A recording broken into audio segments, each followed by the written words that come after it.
Have you ever woken up feeling like life has become a little too complicated? It's as though the weight of everything, your thoughts, your commitments, the people around you, is pressing down on your chest, making it hard to breathe. The days blur together, and before you know it, months have passed, and nothing feels lighter or clearer. You're not alone. Many people carry invisible burdens that hold them back. But here's the truth. Much of this weight isn't necessary. The clutter we carry in our lives, both physically and emotionally, is often made up of things we think we need to hold on to. They seem small at first. A little fear here, a minor toxic relationship there, a few too many commitments we don't even enjoy. But these little things pile up over time, like dust in a forgotten corner of the house, until one day we're completely overwhelmed. The worst part? We rarely notice it happening. Instead, we accept it as part of life, convincing ourselves that this heaviness is normal. But it isn't. There's another way to live. A way that feels lighter, freer, and more meaningful. The process doesn't start by adding more to your plate or chasing after something new. It begins with letting go. Quietly, deliberately, and without fanfare. Let's pause for a moment and reflect. When was the last time you let yourself truly be, without pressure, without expectation, and without the noise of the world around you? If it's been a while, you're not alone. This feeling of constant strain has become so common that we barely notice it anymore. It's like carrying a backpack you never take off. You get used to the weight, even though it slows you down. But life isn't meant to be lived in constant exhaustion or frustration. The burdens you're carrying, those nagging doubts, toxic connections, unnecessary obligations, don't define you. They are not permanent parts of who you are. In fact, many of them don't belong in your life at all. Let me tell you about a man named Ethan. He's not extraordinary by society's standards, just an average person, like many of us. Ethan's life was packed to the brim, work deadlines that never seemed to end, relationships that drained more than they gave, and a mind constantly buzzing with worries about what others thought of him. To anyone on the outside, he looked like he had it all together. A steady job, a house, a small circle of friends. But inside, Ethan felt like a rubber band stretched to its limit. One day, Ethan found himself sitting in traffic after another long, soul-draining day at work. The same song played on the radio for what felt like the millionth time. He wasn't thinking about the dinner waiting at home or the TV show he'd promised himself he'd watch. Instead, his mind swirled with thoughts. Why did his co-worker make that comment today? Did his boss think he wasn't performing well? Why hadn't his old college friend texted back? The sheer noise of it all, the deadlines, the judgments, the comparisons, made his chest tighten. It wasn't one big problem, but the constant piling up of small stresses. And that night, as he lay awake staring at the ceiling, Ethan realized something profound. He didn't feel like he was living his life anymore. He was surviving it. Ethan's realization didn't come with fireworks or dramatic changes. It started small. The next day, instead of rushing into the office, he sat in his car for a moment longer. He took a deep breath and asked himself a question. What am I holding on to that I don't need? The answer wasn't immediate, but over time, Ethan began to see it. He noticed how often he said yes to things he didn't want to do. He recognized the toxic friend who only called when they needed something. He paid attention to how much energy he spent worrying about things he couldn't control. Slowly but surely, Ethan started letting go, not with grand announcements or loud declarations, but silently, one thing at a time. He started with the fear of judgment. It was small at first, like deciding not to explain himself when he left a party early, or choosing not to respond to a critical comment on social media. The world didn't fall apart when he stopped seeking everyone's approval. In fact, he felt a small spark of freedom. Then Ethan looked at his relationships. There was the co-worker who always seemed to bring negativity into every conversation. He stopped engaging with them as much. And there was the friend who never listened, only venting about their own problems. Ethan stopped picking up their calls so frequently. These weren't dramatic breakups, just quiet shifts that left him with more space and energy for people who truly cared about him. Ethan's transformation wasn't about becoming someone new. It was about shedding what no longer served him so he could reconnect with who he already was. As the weeks turned into months, Ethan noticed a change. The invisible backpack he'd carried for years felt lighter. He wasn't weighed down by constant comparisons or the need to prove himself. One day, his colleague at work asked him why he seemed so calm lately.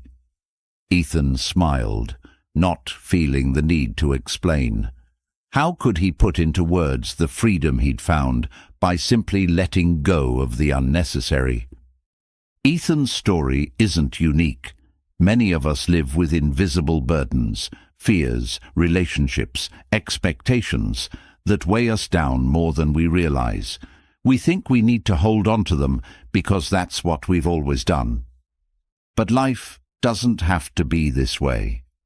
What Ethan learned, and what you can learn too, is that lightness comes not from adding more, but from letting go. When you stop fearing judgment, you make room for self-acceptance. When you distance yourself from toxic people, you create space for healthier connections. And when you release the need to control everything, you find peace in life's unpredictability. This isn't about perfection. You don't need to transform your entire life overnight. But what if you started small? What if you chose just one thing to let go of today? Maybe it's a commitment you don't enjoy, or a negative thought that keeps playing on repeat. Maybe it's that nagging guilt for saying no to someone's unreasonable demand. Every small step you take toward letting go creates a ripple effect. You'll find that the more you release, the more room you have for the things that truly matter: your joy, your passions, your authentic self. And when you make these changes quietly, without seeking approval or acknowledgement, something magical happens. You reclaim your power. Your life begins to feel like your own again, not a performance, not a balancing act, but a genuine reflection of who you are. Ethan didn't wake up one day with all the answers. He didn't need to. All he needed was the courage to start letting go, piece by piece. And if he could do it, so can you. As the days pass, it's easy to think, I'll make changes later. I'll let go when things slow down. But life doesn't wait for the perfect moment. If you want to feel lighter, freer, and more connected to what truly matters, the best time to start is now. You don't need permission or a grand plan. All you need is a willingness to take that first small step. As Ethan discovered, it's not about changing everything all at once. It's about quietly, consistently removing what no longer serves you. And as you do, you'll notice something incredible. The heaviness will begin to lift. The world will feel a little brighter, a little more full of possibility. And you'll realize that letting go isn't about losing. It's about finally making space for everything you've been longing for.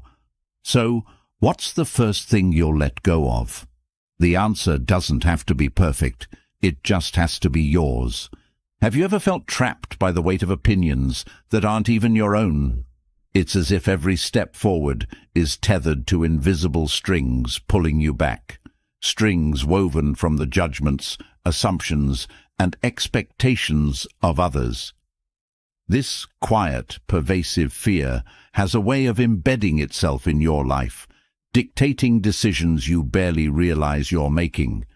It's not loud, and it doesn't announce itself boldly. Instead, it hides in the corners of your mind, whispering doubts that keep you playing small. This fear isn't something we're born with. It's taught, shaped by years of subtle messages and moments where approval felt like the currency for love, acceptance and belonging. A parent's disappointed sigh, a peer's mocking laugh, or even an offhand remark from a stranger, they all leave small imprints. Over time, those imprints accumulate, carving pathways in your mind that lead straight to one conclusion: being yourself is risky. And so, you adjust. You smile when you don't feel like it, agree when you'd rather say no, and dim your light so others don't feel uncomfortable. The problem is, the more you shrink yourself to fit into others' expectations, the further you drift from your own truth. You become a version of yourself molded by fear instead of authenticity. That weight, the one pressing down on your chest and making everything feel just a little harder. It's the cost of living for someone else's approval. What makes this fear so insidious is its quiet persistence. It's not the dramatic, life-altering moments where it holds you back. It's the small, everyday decisions: hesitating to speak up in a meeting, avoiding the bold outfit you secretly love, or declining an opportunity because you're afraid of what others might say if you fail. Each of these moments feels insignificant, but together they add up to a life lived half-heartedly.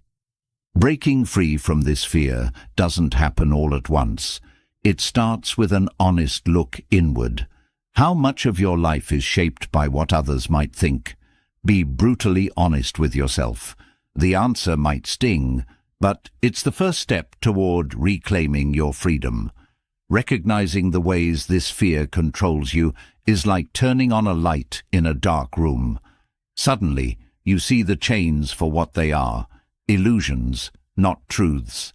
The key to breaking those chains is to remember this. Most people aren't thinking about you as much as you believe they are. Everyone is busy wrestling with their own insecurities and doubts. The judgment you fear is often fleeting, if it even exists at all. And even when it does, it's rarely as severe or important as your mind makes it out to be. What truly liberates you is valuing your own opinion above all else. The people whose approval you fear rarely have the full picture of your life. They don't know your struggles, your dreams, or your values. So, why let their perspective carry more weight than your own? Building inner confidence takes time, but it starts with small acts of self-affirmation. Speak kindly to yourself, especially when the fear of judgment arises. Instead of berating yourself for caring too much about what others think, remind yourself that it's human to seek connection and approval, but it's also your choice to rise above it. To quiet the fear, it's important to question the narratives in your mind. When you assume someone is judging you, ask yourself, do I know this for a fact, or am I creating a story? More often than not, the judgment you fear exists only in your imagination. Even when it's real, ask yourself if it truly matters. Will their opinion impact your life in a meaningful way? Usually, the answer is no. Surrounding yourself with the right people also makes a difference. When you're in the company of supportive, non-judgmental individuals, it becomes easier to take risks and express your true self. On the other hand, toxic relationships amplify your fears, keeping you trapped in cycles of self-doubt. Letting go of these draining connections might feel daunting, but it's one of the most empowering steps you can take. Without their negativity clouding your thoughts, you'll find it easier to listen to your inner voice. One of the most practical ways to confront this fear is by taking small, intentional risks. Start with something that feels just outside your comfort zone. Say what's on your mind in a casual conversation, or make a choice that feels true to you, even if it's unconventional. Each time you face the fear and come out on the other side, you chip away at its power. Over time, these small victories add up, building a resilience that makes you less susceptible to the opinions of others. It's also crucial to create space for yourself. Space to reflect, grow, and reconnect with your values. In a world filled with noise, stepping back can feel revolutionary. Spend time away from social media, where curated perfection fuels comparison and judgment. Use this time to journal, meditate, or simply sit with your thoughts. The more you tune into your own voice, the less you'll be influenced by the opinions swirling around you. Letting go of the fear of judgment doesn't mean you'll never feel self-conscious again. What it does mean is that you'll have the tools to face those moments with courage. You'll remind yourself that your worth isn't tied to anyone else's approval. And as you build this inner strength, you'll notice a profound shift. Life begins to feel lighter. Decisions come with more clarity, risks feel less daunting, and you start living with a sense of freedom that once felt out of reach. In the end, freeing yourself from the fear of others' opinions is an act of radical self-love.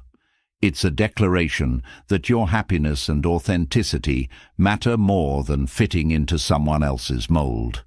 The process isn't always easy, but it's deeply rewarding.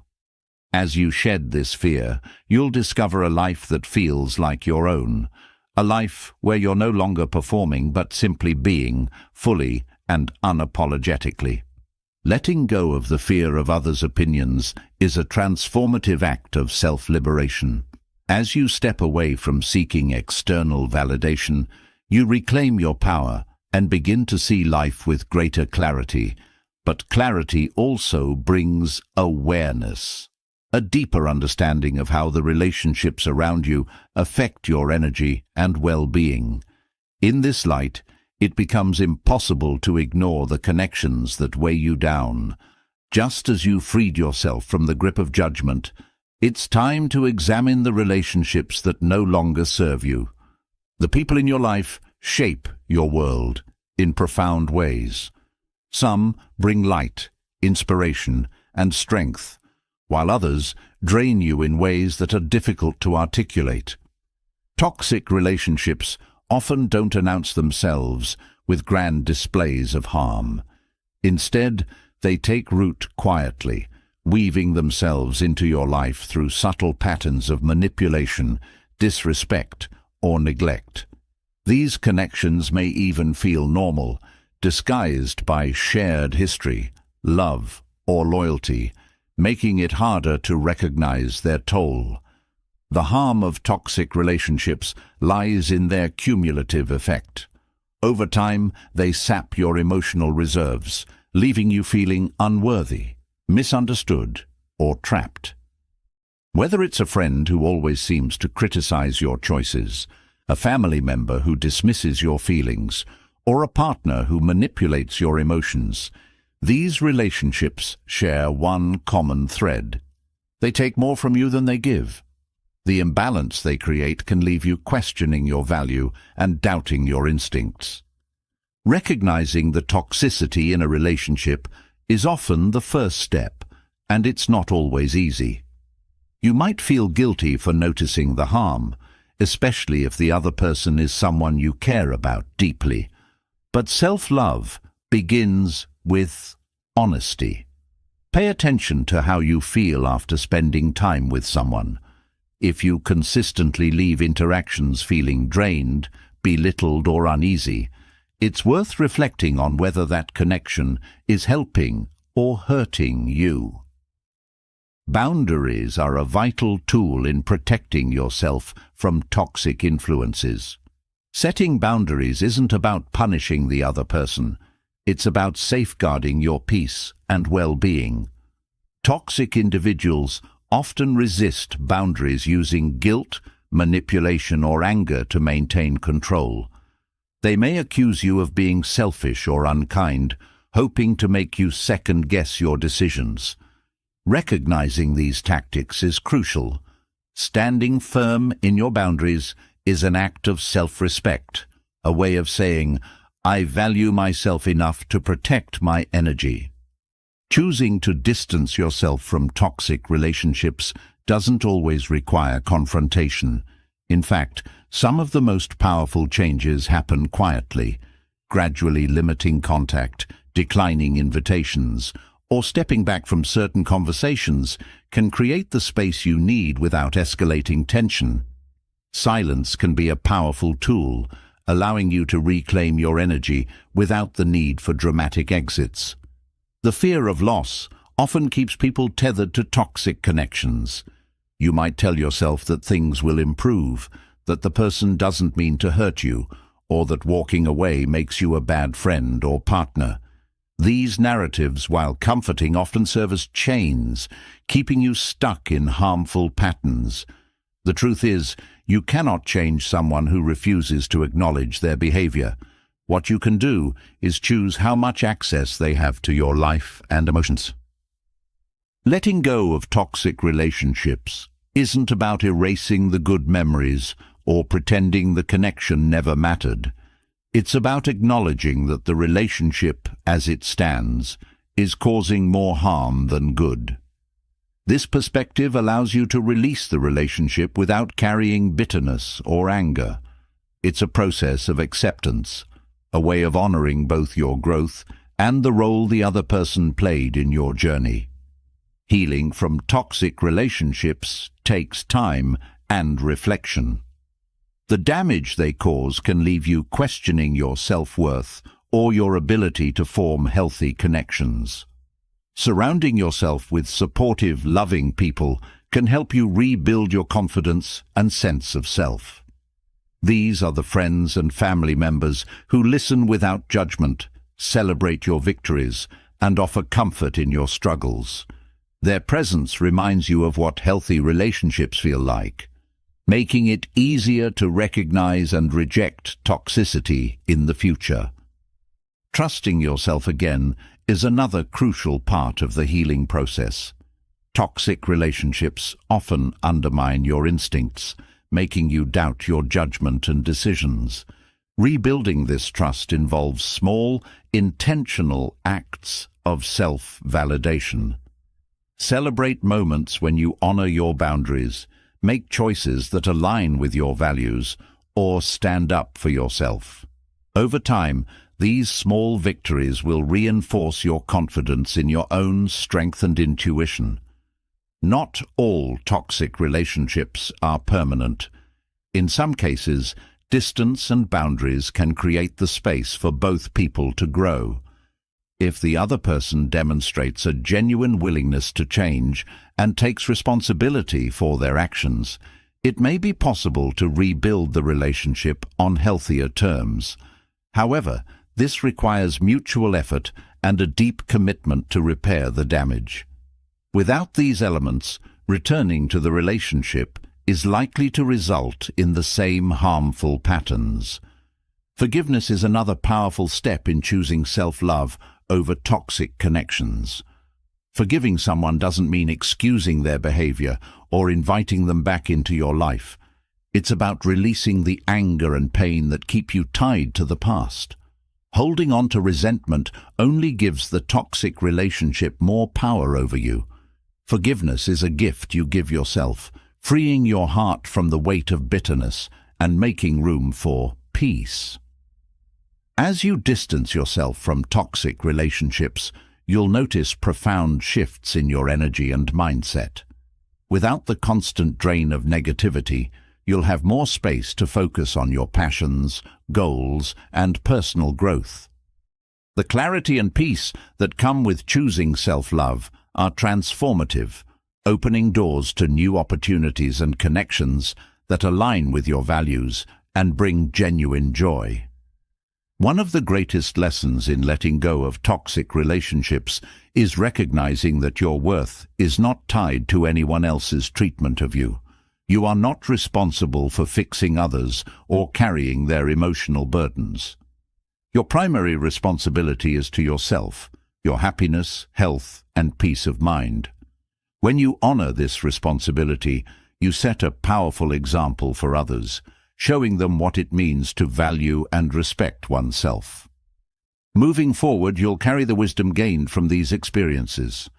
Toxic relationships, while painful, teach you about your boundaries, values, and resilience. They reveal the strength you hold within to prioritize your well-being and create a life that feels authentic and fulfilling. Letting go isn't easy, but it's a profound act of love for yourself and the life you deserve.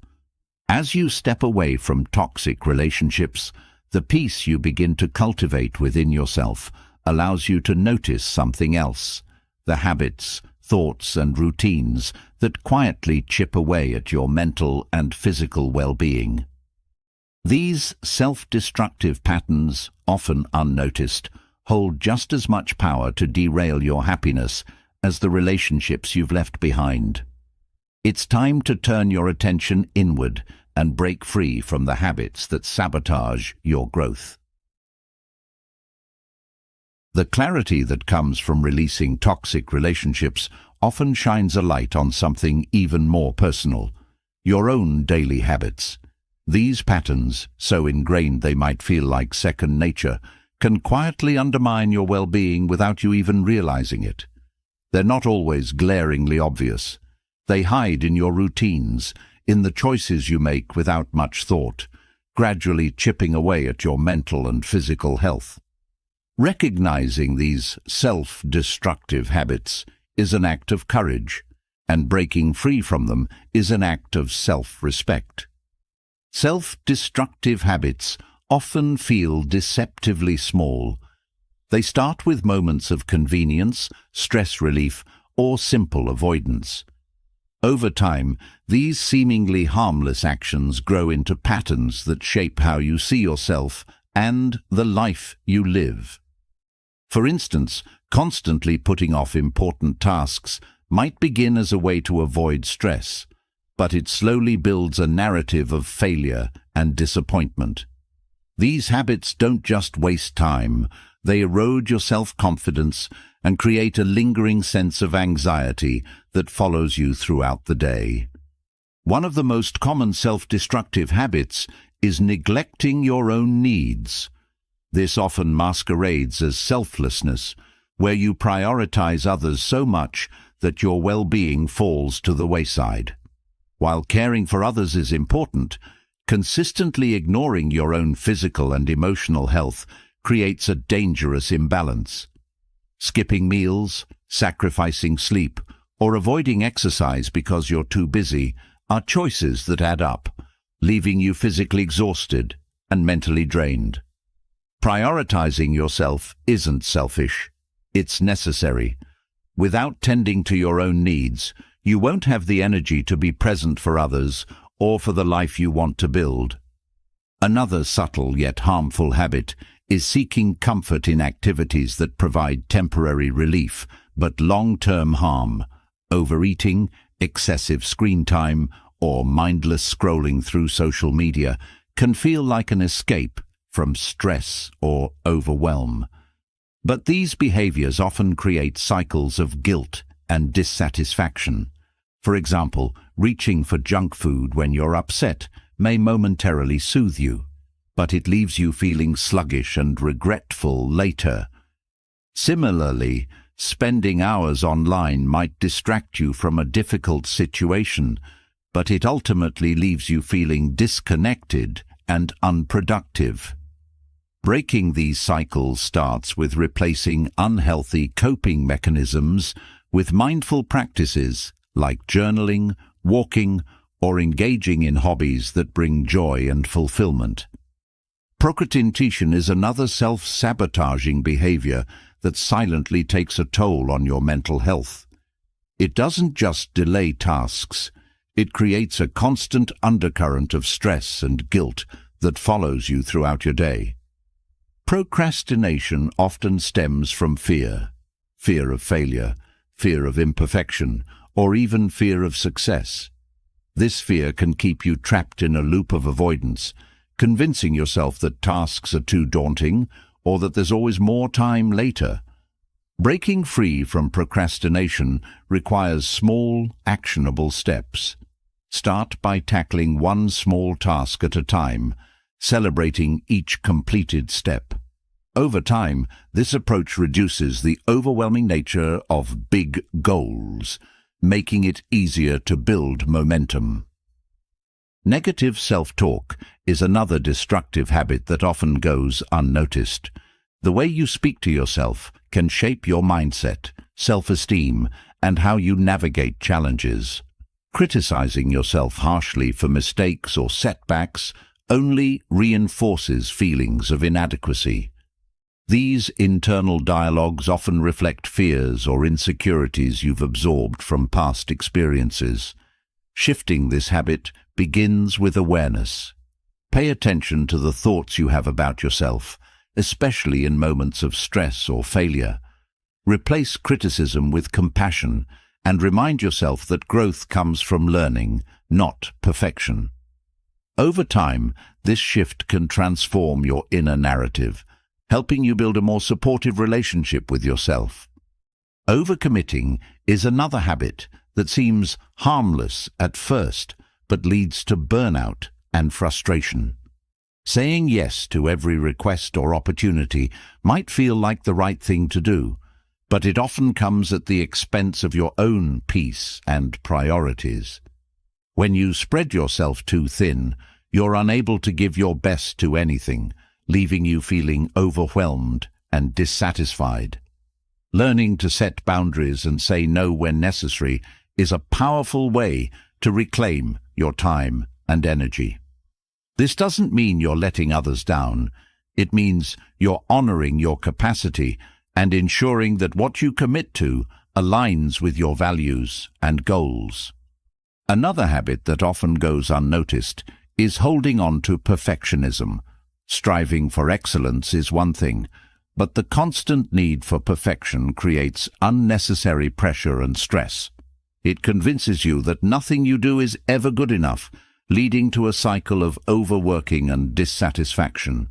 Perfectionism often prevents you from starting new projects or taking risks because the fear of not meeting impossible standards feels paralyzing. Breaking free from this habit means embracing imperfection as part of the process. Accepting that mistakes are opportunities to learn rather than evidence of failure allows you to move forward with confidence and resilience. Failing to manage your time effectively is another common self-destructive habit. It's easy to let distractions or lack of planning derail your productivity, leading to rushed decisions and unfinished tasks. This lack of structure can create stress and a sense of being perpetually behind. Effective time management doesn't mean scheduling every minute of your day, but creating a balance between focus and flexibility. Prioritize the tasks that matter most and allocate time for rest and reflection. By doing so, you take control of your day rather than letting it control you. Ignoring your emotions is another habit that quietly erodes your well-being. Pushing down feelings of sadness, anger, or frustration might feel like a way to stay strong, but it often leads to emotional build-up that manifests as stress, anxiety, or even physical illness. Acknowledging your emotions doesn't mean dwelling on them. It means allowing yourself to feel and process them. Practices like journaling, therapy, or talking to a trusted friend can help you navigate emotions in a healthy way, preventing them from controlling your life. Living without intentionality is a habit that can leave you feeling lost or unfulfilled. Going through the motions of daily life without pausing to reflect on your goals or values creates a sense of stagnation. Intentional living requires clarity about what matters most to you and aligning your actions with those priorities. It means taking time to evaluate how you spend your energy and making adjustments that bring you closer to the life you want to lead. This shift doesn't require drastic changes, but small, meaningful steps toward a more purpose-driven existence. Breaking free from self-destructive habits takes time and commitment. These patterns often feel comfortable because they're familiar, even when they're harmful. Change begins with awareness, a willingness to look honestly at your behaviors and their impact on your life. It requires replacing these habits with healthier alternatives and showing yourself patience and compassion throughout the process.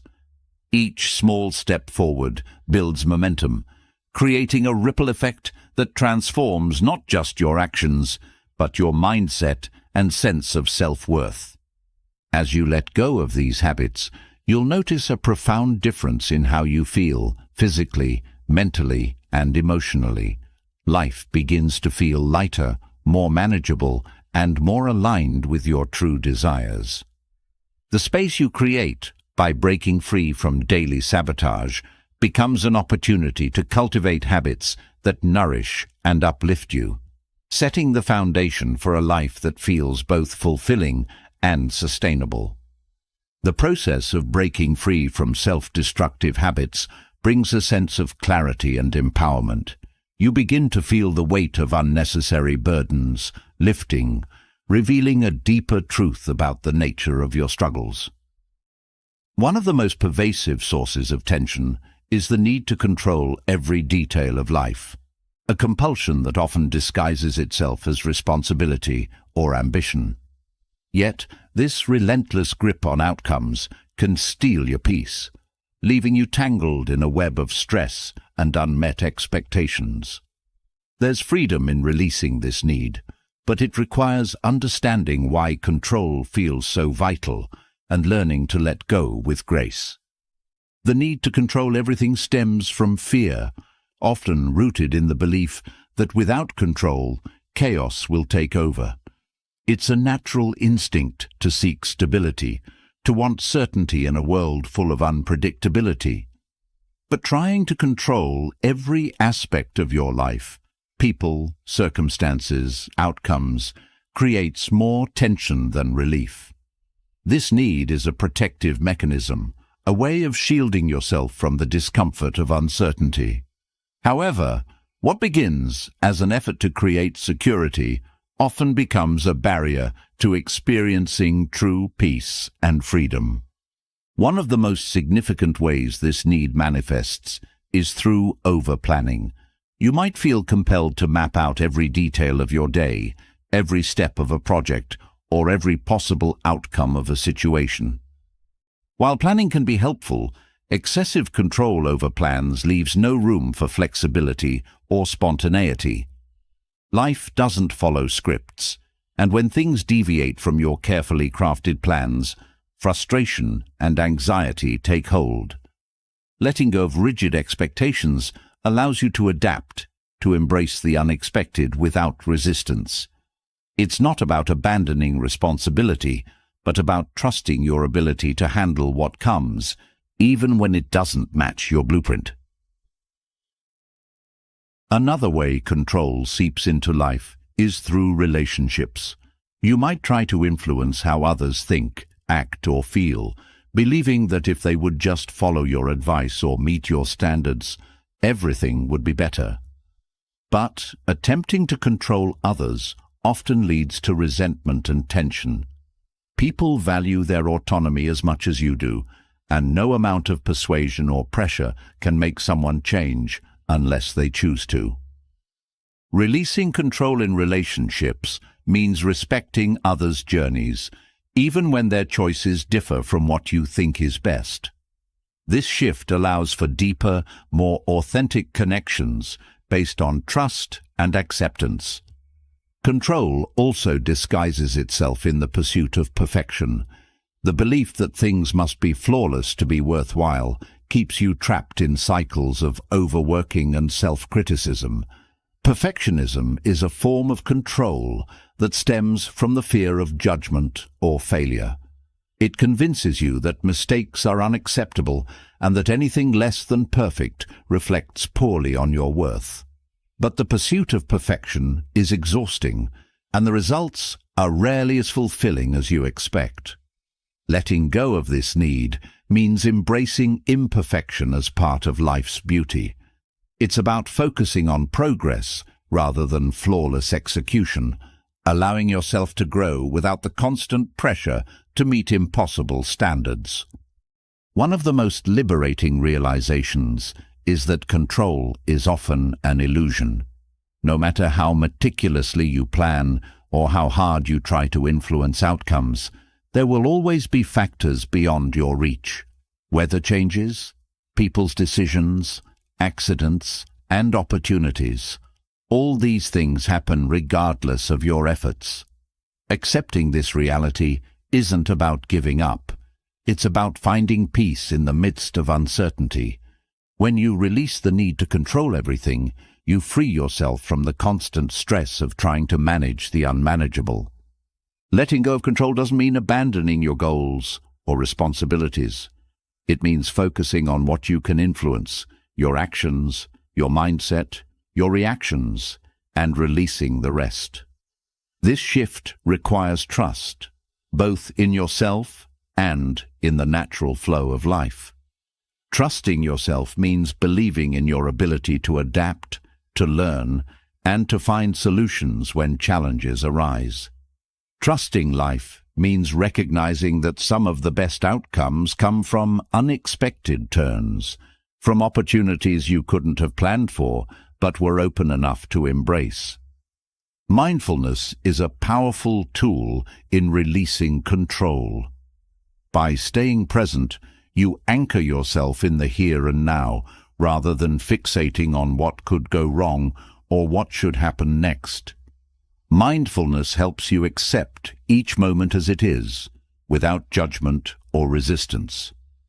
Practices like meditation, deep breathing, or simply pausing to observe your thoughts can help you cultivate this awareness.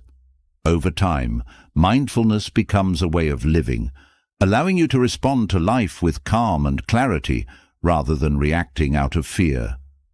The need for control often comes from a desire to avoid discomfort or pain. It's an attempt to shield yourself from life's unpredictability, but in doing so, you also block its joy and wonder. When you release control, you open yourself to experiences you might have otherwise missed. Unexpected connections, unplanned adventures, and the simple beauty of letting life unfold. This openness doesn't mean passivity. It means engaging with life from a place of trust rather than fear. Releasing control can also improve your relationships. When you stop trying to manage how others behave or feel, you allow them to show up authentically. This creates space for mutual respect and understanding, strengthening your connection. It also frees you from the burden of responsibility for others' happiness or success, reminding you that your role is to support, not to dictate. Letting go of control is a gradual process, one that requires patience and self-compassion. It's not about flipping a switch, but about practicing trust and surrender in small, meaningful ways. Start by identifying areas where your need for control feels strongest, whether it's in your work, your relationships, or your daily routine.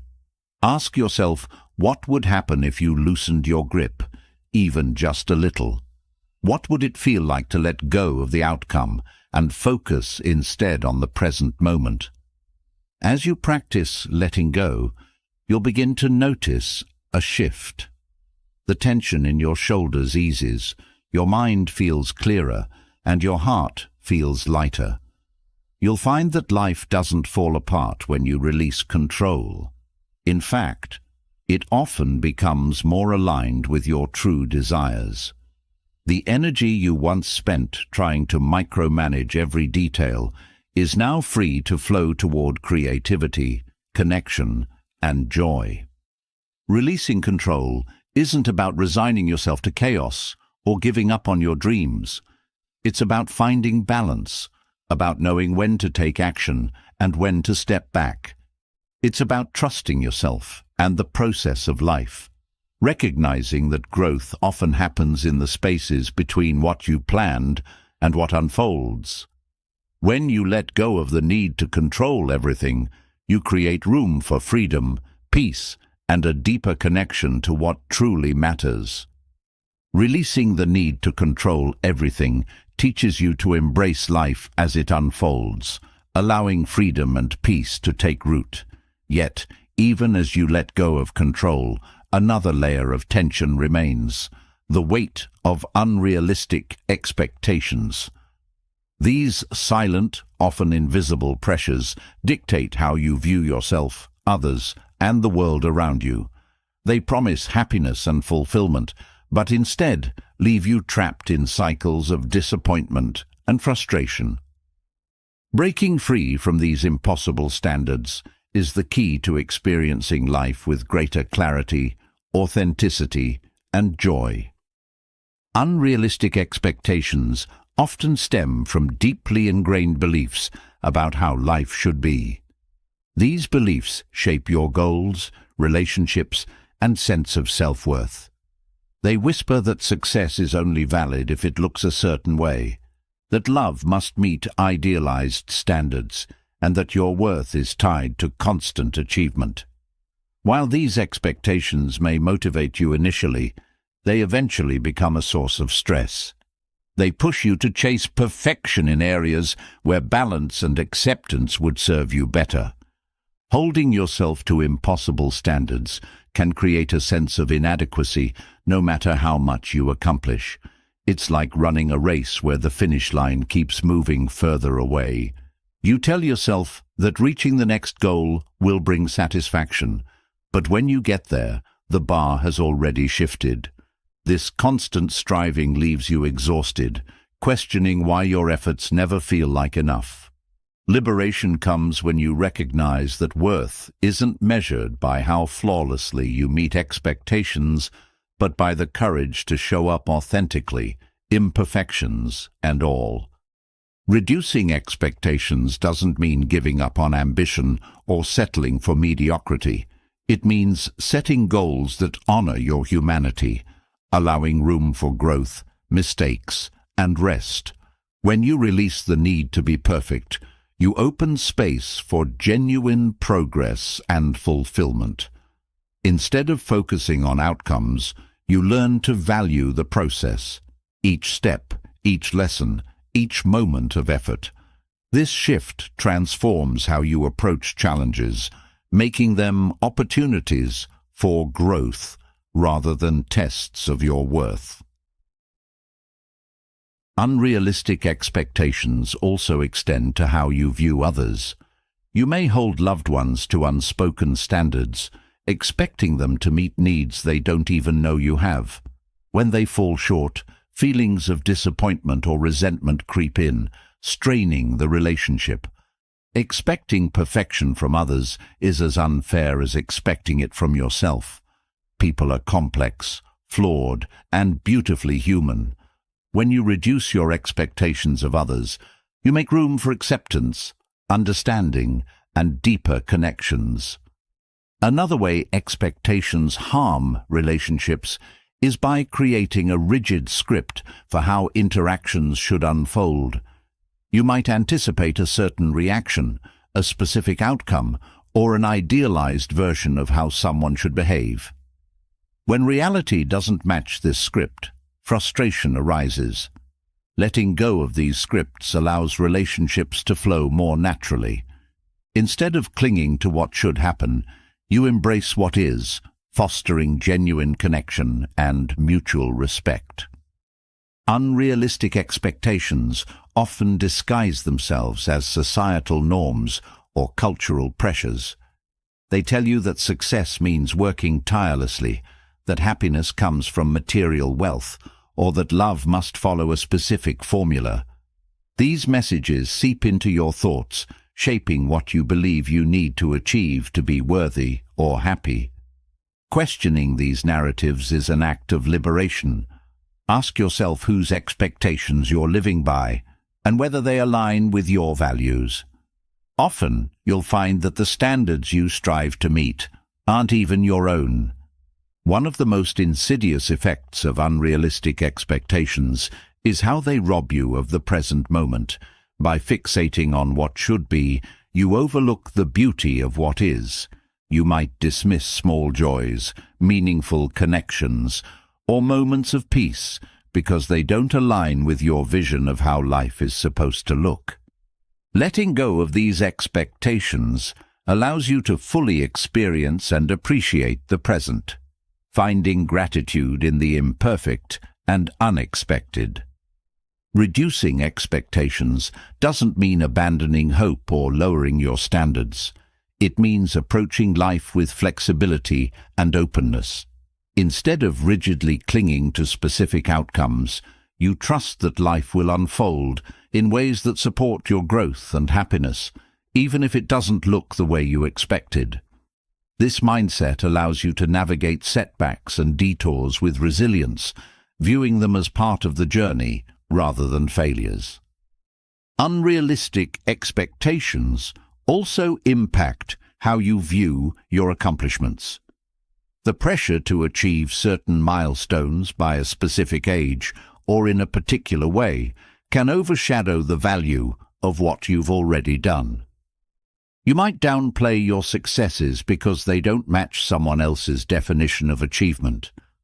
Reframing your expectations helps you celebrate your progress, recognizing that every step forward is meaningful, regardless of how it compares to external benchmarks. One way to release unrealistic expectations is by practicing self-compassion. Treat yourself with the same kindness and understanding you would offer a friend. When you fall short of a goal or make a mistake, remind yourself that you're human and that growth comes from these experiences. Self-compassion shifts your focus from harsh judgment to supportive encouragement, helping you move forward with confidence and grace. Letting go of expectations doesn't mean abandoning standards altogether. It means redefining them in ways that serve your well-being. For example, instead of striving for flawless execution, aim for meaningful effort. Instead of expecting others to meet all your needs, seek mutual support and communication. This shift allows you to engage with life from a place of authenticity and intention rather than pressure and fear. Releasing expectations also involves embracing uncertainty. Life is inherently unpredictable, and no amount of planning or preparation can guarantee a specific outcome. Accepting this uncertainty doesn't mean you stop caring or trying. It means you stop clinging to the illusion of control. This acceptance brings freedom, allowing you to face challenges with curiosity and adaptability rather than resistance. As you let go of unrealistic expectations, you'll notice a profound sense of relief. The tension and frustration that once dominated your days begin to fade, replaced by a sense of ease and presence. You'll find joy in the simple, imperfect moments that make life rich and meaningful. This shift not only transforms how you experience life, but also how you show up for yourself and others. Letting go of unrealistic expectations is an act of self-liberation. It's a way of reclaiming your energy, focus and joy from the endless cycle of striving and dissatisfaction. By embracing imperfection and honoring your humanity, you create space for a life that feels fulfilling, authentic, and deeply aligned with your values. Releasing unrealistic expectations creates a space of ease and self-acceptance, allowing you to engage with life in a more genuine and fulfilling way. Yet, even as this weight lifts, another subtle and energy-draining habit often lingers: the compulsion to always be right. This urge, so ingrained in human nature, ties your worth to winning arguments, proving points, and asserting your perspective. While it may offer fleeting satisfaction, the cost to your peace and relationships is far greater than the reward. The path to true freedom lies in letting go of this need and finding strength in humility and understanding. The desire to be right is rooted in a deep need for validation and control. It stems from the belief that proving your correctness will affirm your intelligence, value, or superiority. Yet, in the heat of proving a point, the bigger picture is often lost. The argument becomes less about the issue at hand and more about ego, creating tension and widening the gap between you and others. This drive doesn't just damage relationships, it also drains your emotional energy, leaving you feeling restless and unsatisfied even when you win. At the heart of this need is fear, the fear of being seen as inadequate or uninformed. In many ways, insisting on being right is a defense mechanism. It's an armor that shields your ego from vulnerability, but this armor also isolates you. By prioritizing correctness over connection, you create walls that block meaningful dialogue and mutual understanding. True strength lies not in proving you're right, but in being open to different perspectives, even when they challenge your own. Engaging in arguments with the sole aim of being right often escalates conflict unnecessarily. Instead of fostering resolution, it perpetuates cycles of blame and defensiveness. Every disagreement turns into a battle where the goal isn't to understand, but to overpower. This approach not only harms your relationships, but also creates a constant undercurrent of stress. Letting go of the need to be right allows you to approach disagreements with curiosity rather than hostility. It shifts the focus from winning to understanding, paving the way for healthier and more constructive interactions. Choosing peace over arguments requires a conscious decision to prioritize harmony over ego. This doesn't mean suppressing your opinions or avoiding difficult conversations. It means approaching them with respect, openness, and a willingness to listen. By acknowledging that other viewpoints have value, even when they differ from yours, you create space for growth and connection. The ability to listen without immediately formulating a counter-argument is a skill that strengthens not only your relationships, but also your sense of inner calm. Letting go of the urge to be right also involves recognizing the futility of certain arguments. Not every disagreement needs to be resolved, and not every point needs to be proven. Some conflicts arise from differences in values, perspectives, or experiences that cannot be reconciled through debate. In these moments, insisting on being right only deepens division. Accepting that it's okay to agree to disagree is a powerful act of wisdom and maturity. It frees you from the exhausting cycle of trying to change someone else's mind. Humility plays a crucial role in finding peace within disagreements. Admitting that you don't have all the answers or that you may be wrong doesn't diminish your worth. It enhances it. Humility fosters an environment where learning and mutual respect can thrive. When you approach conversations with the mindset that you're here to grow rather than prove, you unlock opportunities for deeper understanding and stronger connections. This shift also helps you see the value in being challenged, as it pushes you to expand your perspective and refine your beliefs. The urge to always be right often blinds you to the emotional cost of winning.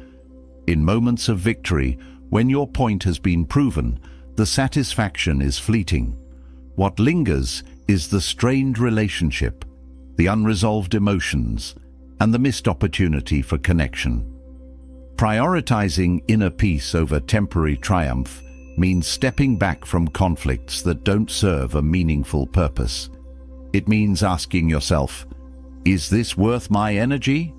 Will proving my point strengthen or weaken this relationship? These questions guide you toward responses that align with your values and goals. In many cases, the urge to argue stems from a lack of confidence in your own beliefs. When you're secure in your values and knowledge, the need to defend them aggressively diminishes.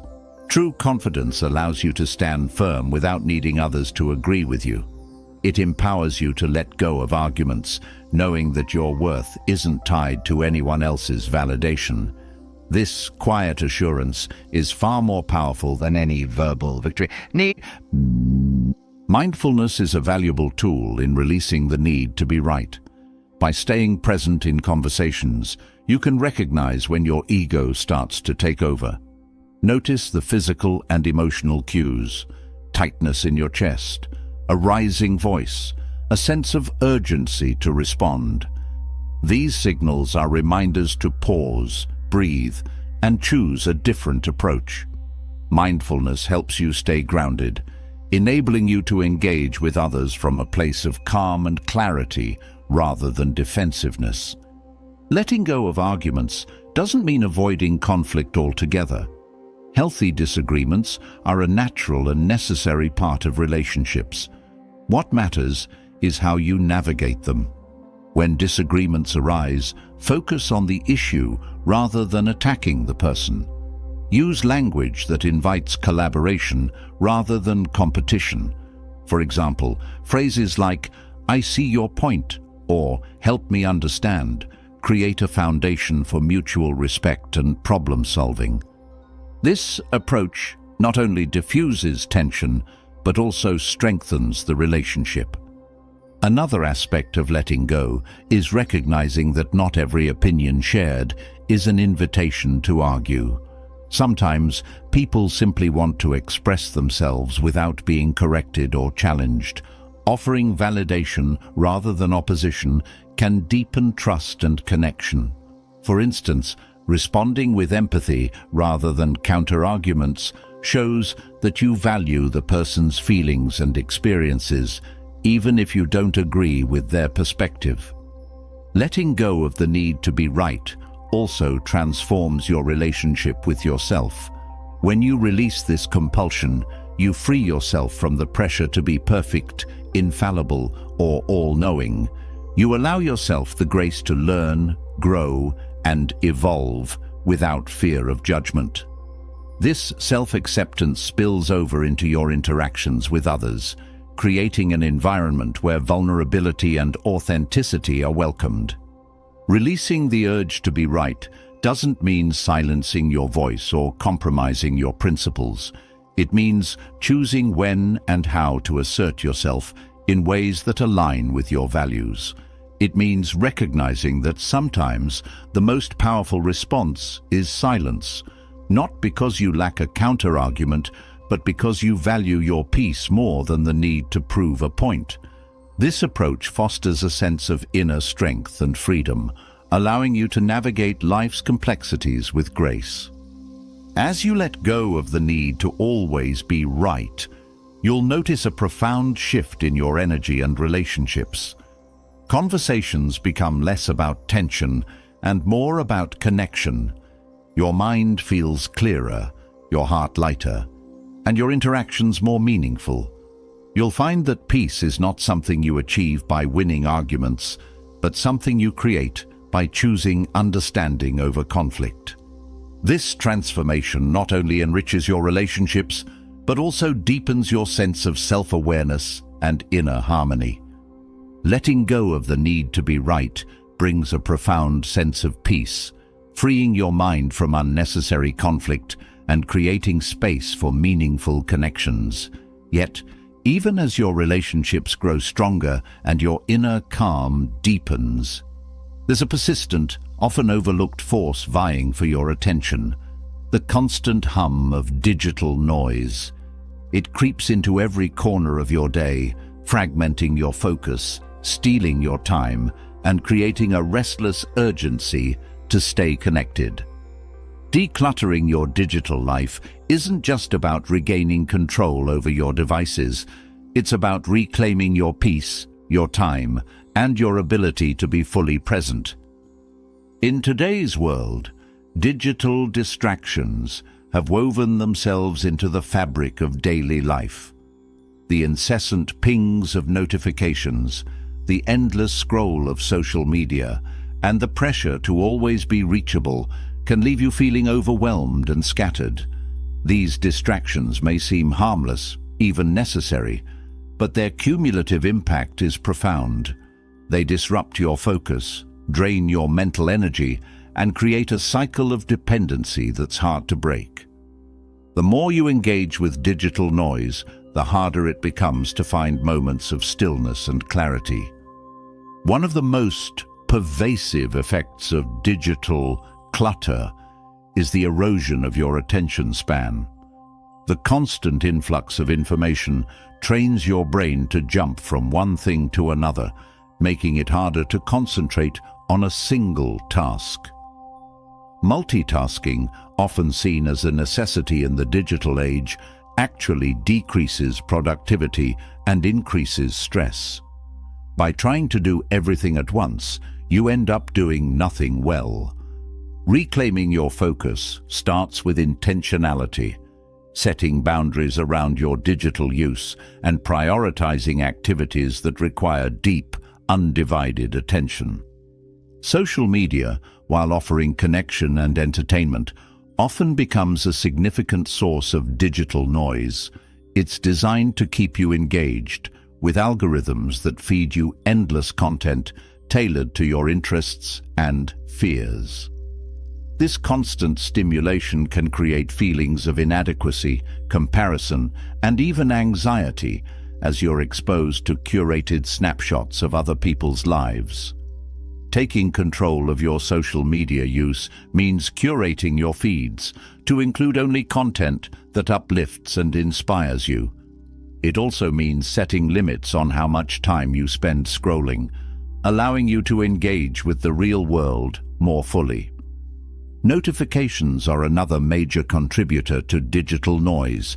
Each ping or buzz interrupts your flow, pulling you away from the task at hand and creating a sense of urgency to check your device. Over time, these interruptions fragment your day, making it harder to achieve meaningful progress on your goals. Turning off non-essential notifications or setting designated times to check your messages can help you regain control. These small adjustments create a more focused and intentional environment, free from the constant demands of your devices. The fear of missing out, or FOMO, is a powerful force driving digital addiction. It convinces you that if you're not constantly connected, you'll miss something important, a message, an event, a trend. This fear keeps you tethered to your devices, even when you know you need a break.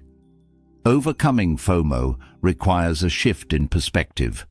Recognize that life's most meaningful moments aren't found in notifications or posts, but in the connections and experiences you create offline.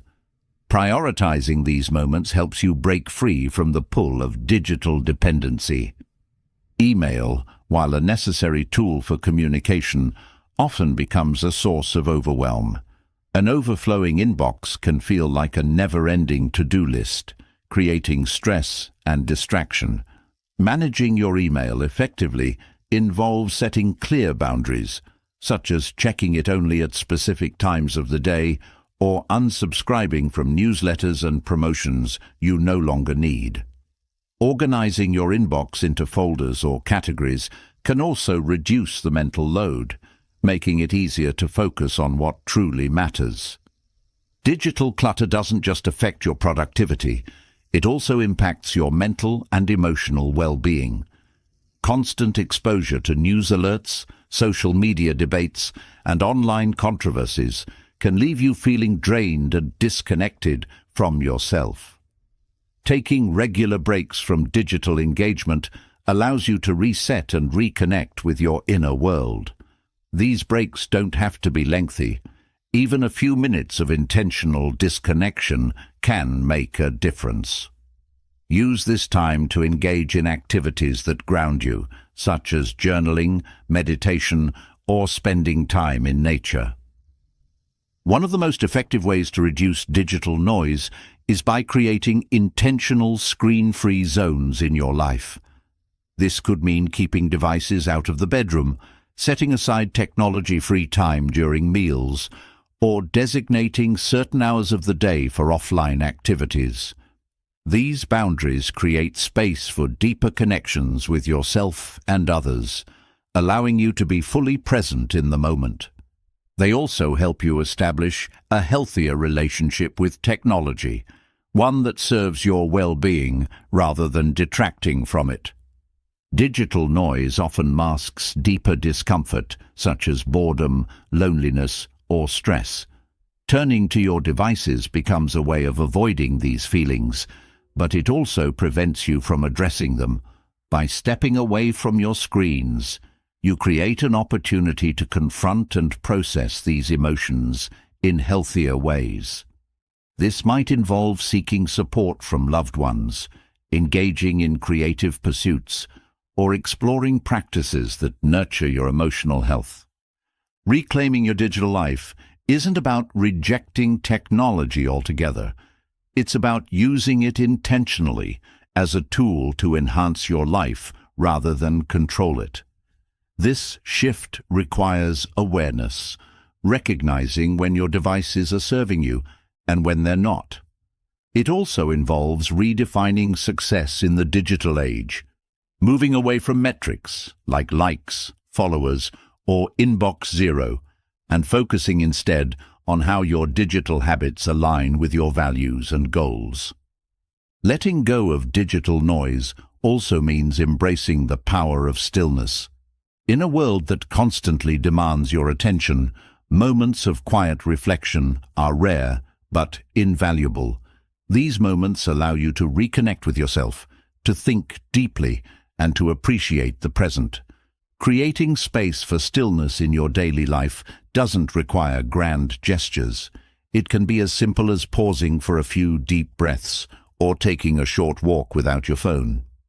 As you declutter your digital life, you'll notice a ripple effect on your overall well-being.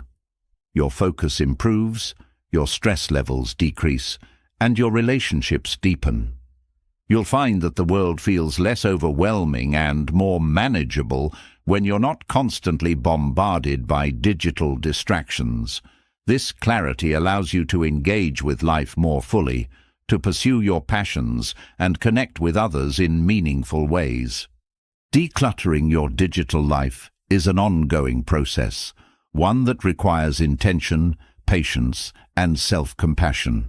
It's not about perfection, but about progress, taking small steps each day to create a healthier balance between technology and real life. As you make these changes, you'll discover a newfound sense of freedom, presence, and peace, reminding you that life's most valuable moments are often the simplest and most authentic ones. Letting go of digital noise creates a sense of clarity and calm, making it easier to focus on what truly matters. But even when the external distractions fade, there's another layer of clutter to address: the noise within your own mind. Negative thought patterns often linger, shaping your view of yourself and the world in ways that keep you stuck. These thoughts quietly influence your choices, limit your potential, and create a reality that feels smaller than it should. Rewriting this internal script isn't just an act of self-care, it's a transformative step toward freedom and growth. Negative thoughts have a way of creeping in subtly, often masquerading as practical concerns or cautionary voices. Over time, they form narratives that feel true, even when they're not. These stories might tell you that you're not good enough, that success isn't meant for you, or that failure defines your worth. Recognizing these patterns is the first step in breaking free from their grip. They thrive in repetition, growing stronger each time you accept them without question. But when you bring awareness to these thoughts, their hold begins to weaken. The language you use with yourself plays a powerful role in shaping your reality. Words like always and never can trap you in cycles of hopelessness, convincing you that change is impossible.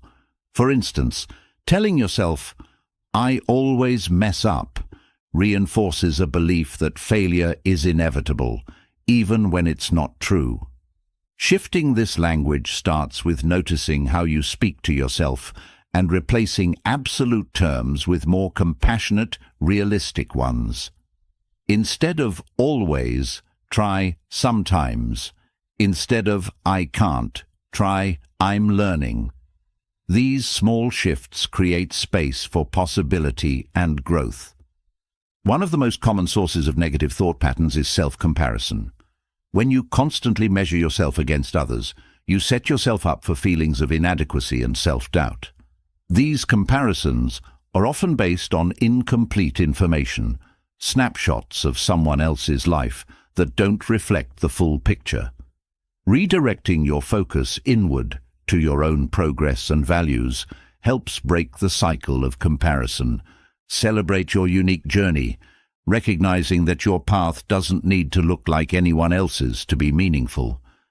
Negative thoughts often latch onto past mistakes or failures, replaying them in your mind like a broken record. These memories can feel like evidence of your shortcomings, convincing you that you're defined by what went wrong. But dwelling on the past doesn't change it. It only keeps you tethered to it. Forgiving yourself is a powerful way to release this weight. Self-forgiveness isn't about excusing mistakes, but about acknowledging them, learning from them, and allowing yourself to move forward without guilt or shame. Fear of the future is another breeding ground for negative thought patterns. Worrying about what might go wrong creates a constant undercurrent of anxiety, draining your energy and clouding your judgment. This fear often stems from a need for control or certainty, which is rarely achievable. Redirecting your focus to the present moment helps counteract this fear. By grounding yourself in the here and now, you remind your mind that many of the things you fear don't actually exist. They're just projections of your imagination. Breaking free from negative thought patterns also involves challenging the beliefs that underpin them. Many of these thoughts are rooted in assumptions you've absorbed over time, often without questioning their validity. For example, you might believe that success requires perfection or that love must be earned through constant effort. Examining these beliefs and their origins allows you to rewrite them in ways that serve you better. Ask yourself if these thoughts are based on facts or fears, and consider how they align with your values. Visualization is a powerful tool for rewiring your thought patterns. By focusing on positive outcomes and vividly imagining the steps to achieve them, you train your brain to see possibilities rather than limitations. This practice helps shift your mindset from fear and doubt to confidence and creativity. Visualization isn't about pretending challenges don't exist. It's about equipping yourself with the mental resilience to face them with clarity and purpose. Another way to counter negative thoughts is by practicing gratitude. Gratitude shifts your perspective from what's lacking to what's present, helping you see the abundance and opportunities in your life. This practice doesn't mean ignoring difficulties, but finding balance by acknowledging the good alongside the challenges. Keeping a gratitude journal or reflecting on positive moments each day creates a mental habit of looking for the light, even in difficult times. The people you surround yourself with also influence your thought patterns. Negative environments or relationships can reinforce self-doubt and pessimism, while supportive, uplifting connections Encourage a healthier mindset. Being intentional about the company you keep helps create a mental environment where positive thoughts can thrive. Seek out people who inspire, encourage, and challenge you to grow. Mindfulness is another essential tool in breaking the cycle of negative thoughts. By observing your thoughts without judgment, you create distance between yourself and the stories your mind tells. This awareness helps you see these thoughts for what they are, passing mental events, not absolute truths. Practices like meditation or mindful breathing help you cultivate this skill, allowing you to respond to your thoughts with curiosity rather than reaction. Rewriting your mental script also involves setting boundaries with yourself. This might mean limiting the time you spend ruminating on certain topics or redirecting your focus when you notice negativity creeping in. Boundaries aren't about suppressing your thoughts, but about choosing which ones to engage with. They help you take control of your mental space, ensuring that it's a place of growth and possibility rather than limitation. It's important to remember that changing your thought patterns is a process, not a quick fix. These patterns didn't form overnight, and they won't disappear overnight either. Consistency and patience are key. Each time you challenge a negative thought, replace it with a positive one, or choose gratitude over fear, you're strengthening new neural pathways in your brain. Over time, these pathways become your default, creating a foundation for a more empowering mindset. As you rewrite your mental script, you'll begin to notice a shift in how you experience the world.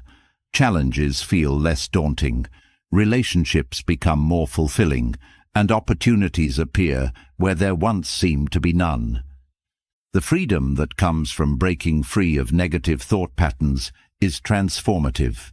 It allows you to step into a version of yourself that's not held back by fear or doubt, but driven by possibility and purpose. Rewriting the script in your mind isn't just about thinking positively. It's about creating a mental environment that supports your growth and well-being. It's about recognizing that you have the power to shape your reality, not by controlling external circumstances, but by choosing how you respond to them. This shift opens the door to a life that feels aligned, expansive, and deeply fulfilling. Breaking free from negative thought patterns reshapes your internal world, allowing your mind to become a space of empowerment and growth. But as your inner clarity improves, it becomes impossible to ignore the clutter around you, the external chaos that mirrors the mental fog you've worked so hard to clear. Physical and mental clutter often coexist, feeding off each other in subtle ways. The objects that crowd your space and the endless to-do lists in your mind are not just harmless distractions. They weigh you down, making it harder to focus on what truly matters. Simplifying both your environment and your thoughts creates a foundation for balance, clarity, and a sense of calm that allows you to thrive. Physical clutter is more than just an inconvenience. It's a visual representation of delayed decisions and unaddressed emotions. The items that accumulate in your space, whether it's a pile of unopened mail, clothes you no longer wear, or sentimental objects you can't part with, carry emotional weight. Each object tells a story or represents a choice you haven't made.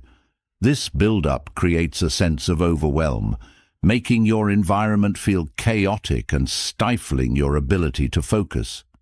Decluttering isn't just about tidying up. It's about reclaiming your space and your energy, one decision at a time. Mental clutter is just as impactful, though less visible. It often takes the form of endless thoughts, unorganized tasks, and unresolved worries that occupy your mind like static noise. These mental distractions drain your focus and make it difficult to prioritize. The connection between your physical and mental environments is undeniable. A cluttered desk can amplify a cluttered mind, while a chaotic schedule mirrors disorganization in your thoughts. Addressing one often benefits the other, creating a ripple effect of clarity and calm. Decluttering begins with intention. Whether it's your physical space or your mental load, you must first decide what truly matters to you. This clarity helps you identify what adds value to your life and what doesn't. When it comes to your physical environment, start small. Choose one area, a drawer, a shelf, a corner of a room, and work through it mindfully. Hold each item and ask yourself whether it serves a purpose or brings you joy. If it doesn't, let it go. This process not only clears your space, but also strengthens your ability to make decisions, a skill that carries over to decluttering your thoughts. Mental decluttering requires a similar approach. Begin by acknowledging the thoughts and concerns that occupy your mind. Write them down if it helps to see them clearly. Then sort through them. Identify which thoughts are actionable, which are based on fear or doubt, and which no longer serve you. Letting go of unproductive thoughts is an act of self-care, freeing up mental energy for the things that truly matter. Journaling, meditation, or simply sitting quietly with your thoughts can help you sift through the mental clutter and find clarity. Clutter, both physical and mental, often accumulates because of habits and routines that prioritize convenience over intentionality.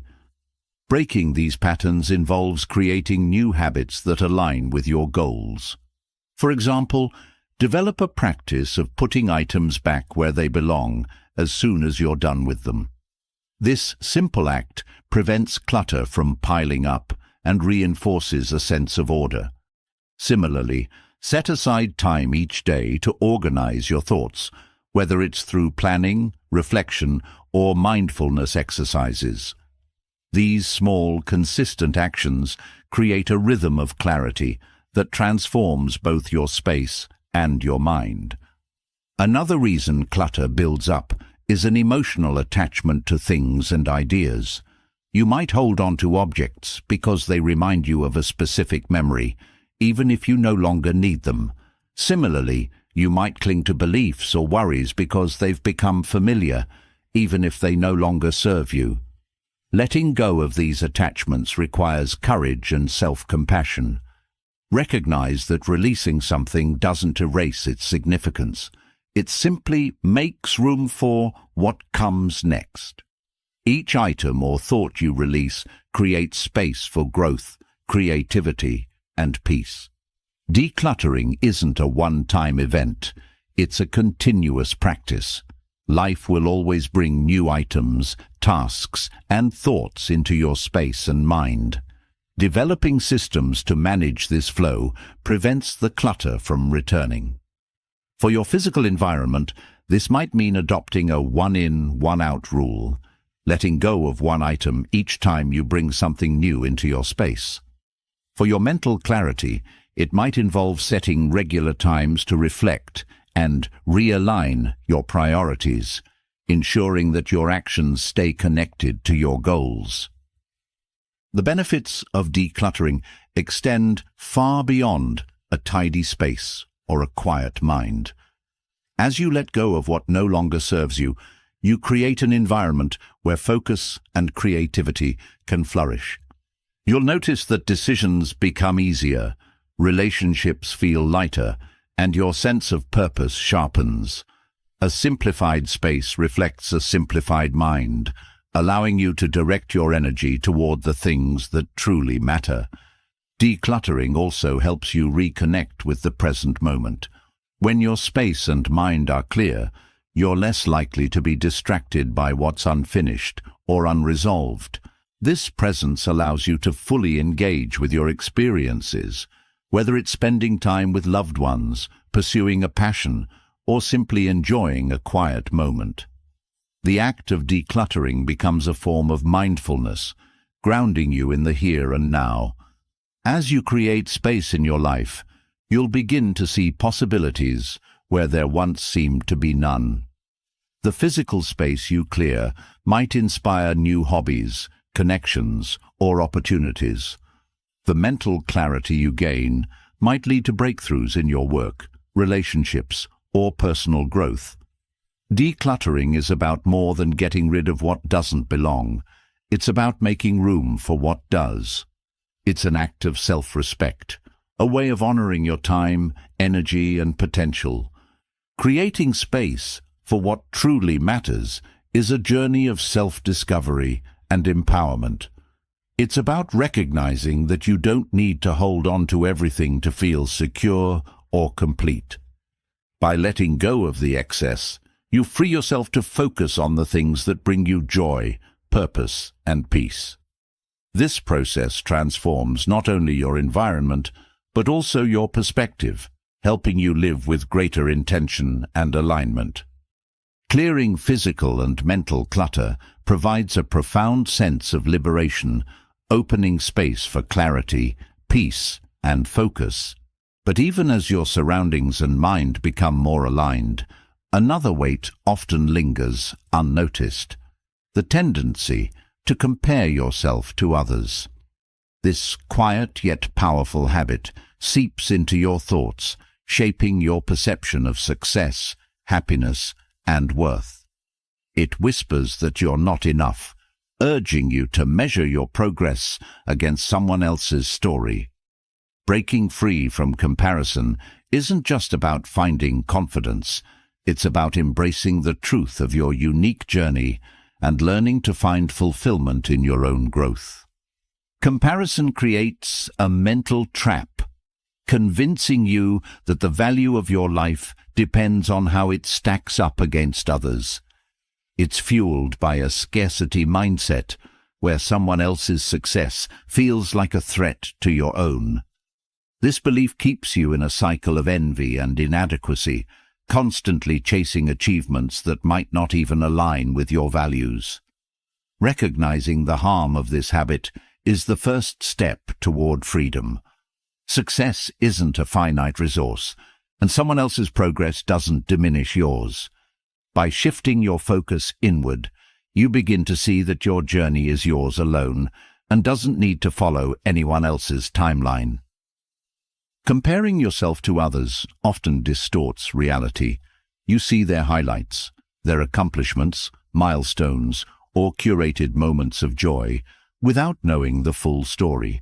Social media amplifies this distortion, presenting polished snapshots that don't reflect the challenges, struggles, or sacrifices behind the scenes.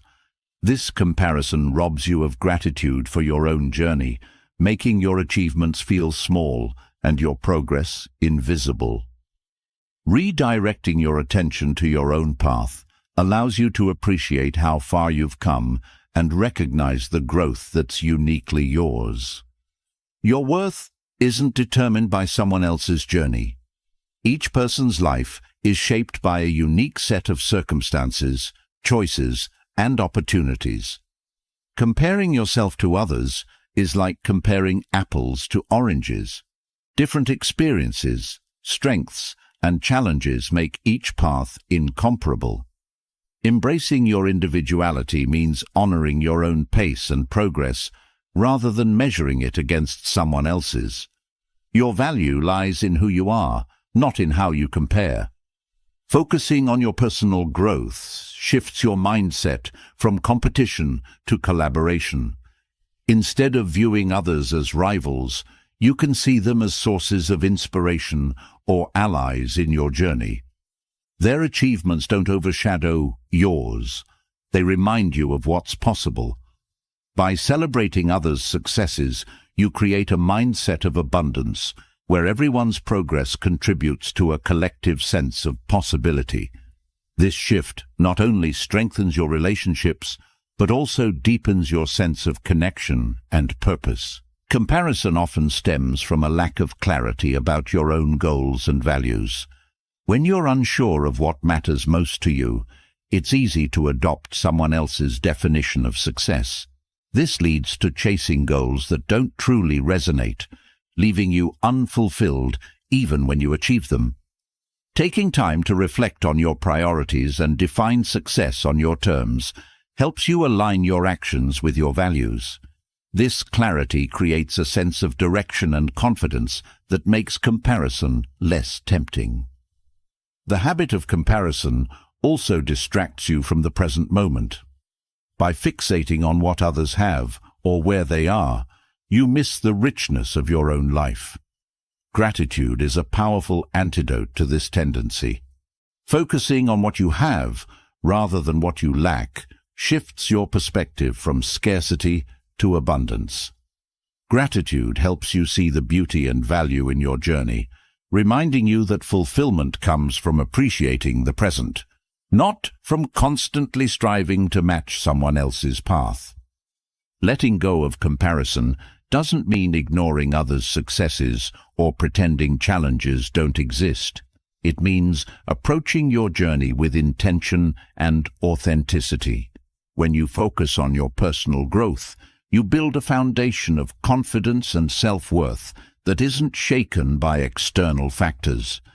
This confidence allows you to engage with others from a place of curiosity and connection, rather than judgment or envy. You can admire someone's achievements without feeling diminished, knowing that your worth isn't tied to comparison. Breaking the habit of comparison also involves addressing the insecurities that fuel it. Often, the urge to compare stems from doubts about your own abilities or worth. These doubts make others' successes feel like proof of your inadequacy. Building self-awareness helps you identify these triggers and challenge the narratives that underlie them. When you recognize that your insecurities are reflections of your inner fears, not objective truths, you can begin to rewrite your story with compassion and confidence. Your energy is one of your most valuable resources, and comparison drains it needlessly. Each moment spent fixating on someone else's life is a moment taken away from building your own. Redirecting this energy toward your goals, passions, and relationships creates a sense of empowerment. Instead of measuring yourself against others, measure yourself against who you were yesterday. This focus on progress rather than perfection transforms comparison into motivation, helping you grow without sacrificing your peace. Comparison also affects how you view relationships. When you're caught in the cycle of comparison, it's easy to feel isolated or resentful. You might distance yourself from people you admire, believing their success makes you less worthy. But relationships thrive on authenticity and mutual support, not competition. By letting go of comparison, you create space for deeper connections, where both people can grow and celebrate each other's journeys. This shift enriches your relationships and reminds you of the power of collaboration over competition. One of the most liberating realizations is that you don't need to compete to be valuable.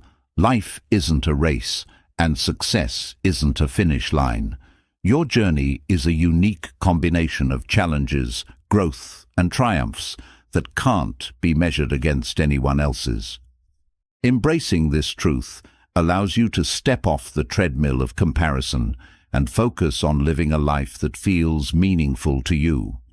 This perspective not only reduces stress, but also enhances your sense of fulfillment and purpose. Letting go of comparison is a practice, not a one-time decision. It requires mindfulness and intention, as well as a commitment to aligning your actions with your values. Each time you catch yourself comparing, pause and redirect your focus to your own path. Celebrate your progress, honor your struggles, and trust that your journey is unfolding exactly as it's meant to.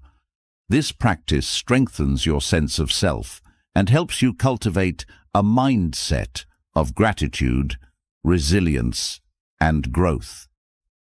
As you release the habit of comparison, you'll notice a profound shift in how you experience life. Challenges feel less daunting, relationships become more fulfilling, and your achievements feel more meaningful. You'll find that true fulfillment doesn't come from matching someone else's success, but from embracing the uniqueness of your own story. This freedom transforms how you see yourself and others, allowing you to live with authenticity, confidence, and joy. Releasing the burden of comparison frees your mind to focus on your own unique journey. But even when you find peace in embracing your individuality, another challenge often emerges: the weight of unnecessary obligations. These commitments, many of which you may never have consciously chosen, drain your energy and time. They often arise from a sense of duty, fear of disappointing others, or an unwillingness to set boundaries. Learning to say no without guilt isn't just about protecting your schedule. It's about reclaiming your life for the things that truly matter. Unnecessary obligations have a way of sneaking into your life and settling there, often disguised as harmless requests or social expectations. Over time, these small concessions add up, leaving you overwhelmed and stretched too thin. You say yes out of politeness or habit, but each yes takes away from the energy you could spend on your goals, passions, or well-being. Recognizing these obligations for what they are, a drain on your resources, is the first step toward freeing yourself from them. Saying no feels uncomfortable because it challenges deeply ingrained beliefs about responsibility and kindness. You may worry that declining an invitation or refusing a task makes you selfish or unhelpful. But saying no isn't about rejecting people. It's about honoring your priorities. When you say yes to everything, you dilute the value of your commitments. By learning to say no thoughtfully, you ensure that when you do say yes, it's meaningful and genuine. Setting boundaries requires clarity about your values and priorities. Without this clarity, it's easy to feel obligated to take on anything that comes your way. Reflect on what matters most to you: your health, relationships, career, or personal growth. And let these priorities guide your decisions. When a request arises, ask yourself whether it aligns with your values. If it doesn't, declining isn't selfish. It's a way of staying true to what's important to you. The fear of disappointing others often keeps you stuck in unnecessary obligations. You worry that saying no will damage relationships or make you appear unreliable. But people who truly value you will respect your boundaries, even if they feel disappointed in the moment. Communicating your no with honesty and kindness helps maintain these relationships while protecting your energy. A simple, clear explanation is often enough. "I can't commit to this right now, but I appreciate you thinking of me." One of the most empowering aspects of learning to say no is the realization that you don't owe anyone an explanation. While it's courteous to communicate your reasons, you don't have to justify your decisions to anyone. Your time and energy are yours to manage, and it's okay to decline without over-explaining. A polite but firm no sets a boundary without inviting negotiation or guilt. Unnecessary obligations often stem from a desire to maintain appearances or meet societal expectations. You might feel pressured to attend every event, volunteer for every project, or say yes to every favor because it's what's expected. But living according to others' expectations leaves little room for authenticity. By letting go of the need to please everyone, you create space for the things that genuinely matter to you. Overcommitting yourself doesn't just affect your schedule, it impacts your well-being. When your time is filled with obligations that don't serve you, stress and resentment build. You may find yourself rushing from one task to another, unable to fully engage or enjoy any of them. This constant busyness takes a toll on your mental and physical health, leaving you depleted. Saying no allows you to slow down and focus on quality over quantity, creating a life that feels more balanced and fulfilling. Learning to say no is a skill that takes practice. Start small by declining requests that feel least aligned with your values. As you gain confidence, it becomes easier to set boundaries in more challenging situations.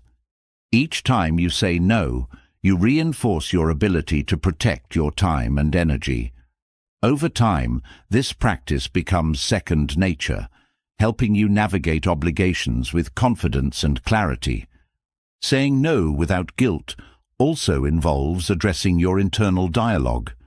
You might feel selfish or unkind for putting your needs first, but these feelings often stem from societal conditioning rather than truth. Remind yourself that setting boundaries isn't about rejecting others.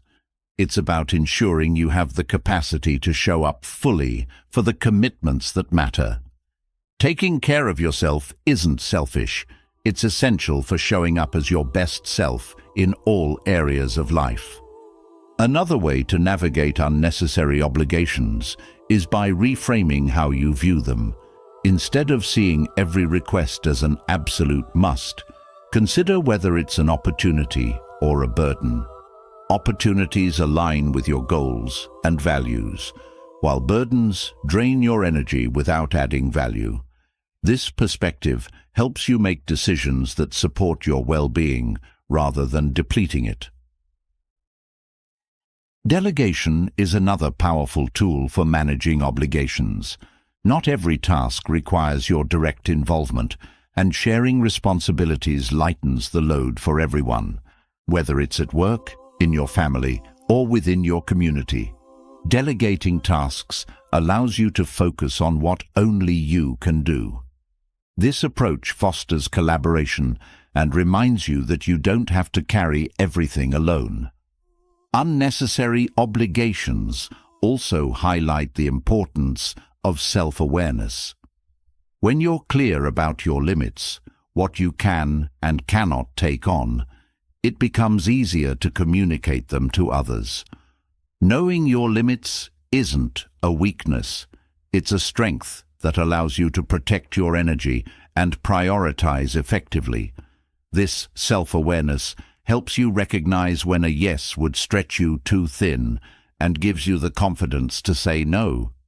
Saying no doesn't mean shutting people out or avoiding responsibility. It means choosing how you spend your time and energy with intention. By saying no to things that don't serve you, you're saying yes to the things that do. This shift creates a sense of empowerment and freedom, allowing you to live a life that feels aligned with your values and goals. As you practice setting boundaries, you'll notice a ripple effect on your overall well-being. Your relationships improve because you're able to engage with others from a place of authenticity and presence. Your stress levels decrease as you let go of obligations that don't align with your priorities. And most importantly, you regain a sense of control over your life, creating space for the things that truly matter. Letting go of unnecessary obligations frees your time and energy, allowing you to focus on what truly matters. But even with a lighter load, there's often a deeper weight that lingers: regret. The unspoken what-ifs and if-onlys that echo in your mind can hold you captive to the past, pulling you away from the present and stalling your ability to move forward. Releasing regret isn't about rewriting history.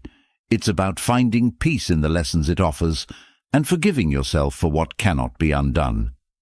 Regret has a unique way of anchoring you in moments that no longer exist. It plays back scenes in your mind, convincing you that if you had acted differently, things would be better now. This cycle of self-recrimination creates a sense of helplessness. as you're trapped in a reality that can't be changed. Recognizing this pattern is the first step toward breaking free. The past doesn't define you, but the lessons you take from it can shape a more empowered future. Holding on to regret often stems from an unrealistic expectation of perfection. You replay decisions and actions, wishing you had made the right choice. But in those moments, you acted with the knowledge and resources you had at the time. Expecting yourself to have foreseen every consequence is an unfair burden. Accepting this truth allows you to view your past with compassion rather than judgment. Self-forgiveness begins when you acknowledge that being human means making mistakes. Regret can also stem from missed opportunities or paths not taken. You might wonder how life would have unfolded if you'd chosen differently. This kind of regret is particularly insidious because it romanticizes the unknown, creating an illusion that the alternative would have been perfect. But every path comes with its own challenges and rewards, and there's no guarantee that a different choice would have brought more happiness. Focusing on the opportunities you have now helps you move forward, rather than longing for a version of the past that never existed. One of the most profound aspects of regret is its ability to teach. Each mistake or misstep holds valuable lessons about your values, desires, and boundaries. By reflecting on these moments, you gain clarity about what matters most to you. Regret isn't a punishment. It's a guide pointing you toward growth and self-awareness. Embracing this perspective transforms regret from a source of pain into a tool for personal evolution. The weight of regret often feels heavier when tied to relationships. Words left unsaid, actions taken in anger, or opportunities to connect that were missed can linger in your heart. These regrets may feel irreversible, especially when the other person is no longer present. But healing is still possible. Writing a letter to express what you wish you had said, even if you never send it, can bring closure. Forgiving yourself for what you didn't know or couldn't do at the time helps you release the emotional burden and find peace. Letting go of regret also involves releasing the illusion of control. You might believe that if you had done something differently, you could have prevented a particular outcome. But life is complex, and many factors are beyond your influence. Blaming yourself for things outside your control only deepens the cycle of regret. Accepting that not everything is within your power frees you to focus on what you can change moving forward. Regret often feeds on silence. Keeping your feelings bottled up allows them to grow, unchecked by perspective or support. Sharing your regrets with someone you trust can be incredibly healing. A compassionate listener can help you see your situation more clearly and remind you of your worth beyond the choices you've made. This act of vulnerability doesn't erase the past, but lightens its weight, making it easier to carry. Forgiving yourself is a transformative act that goes beyond regret. It's about acknowledging your humanity, accepting your imperfections, and choosing to move forward with kindness toward yourself. Self-forgiveness isn't about excusing harmful behavior or dismissing the impact of your actions. It's about recognizing that you can't change the past, but can take responsibility for your growth. This act of grace allows you to reclaim your power and live with greater intention. Regret often thrives in the gap between expectation and reality. You might regret not achieving a goal or living up to a standard you set for yourself. These feelings can create a sense of failure, overshadowing your progress and efforts. Reframing your perspective helps bridge this gap. Instead of focusing on what you didn't achieve, acknowledge the steps you took, the challenges you faced, and the resilience you showed. Celebrating progress over perfection transforms regret into motivation. Mindfulness is a powerful tool for releasing regret. By grounding yourself in the present moment, you shift your focus from what was to what is.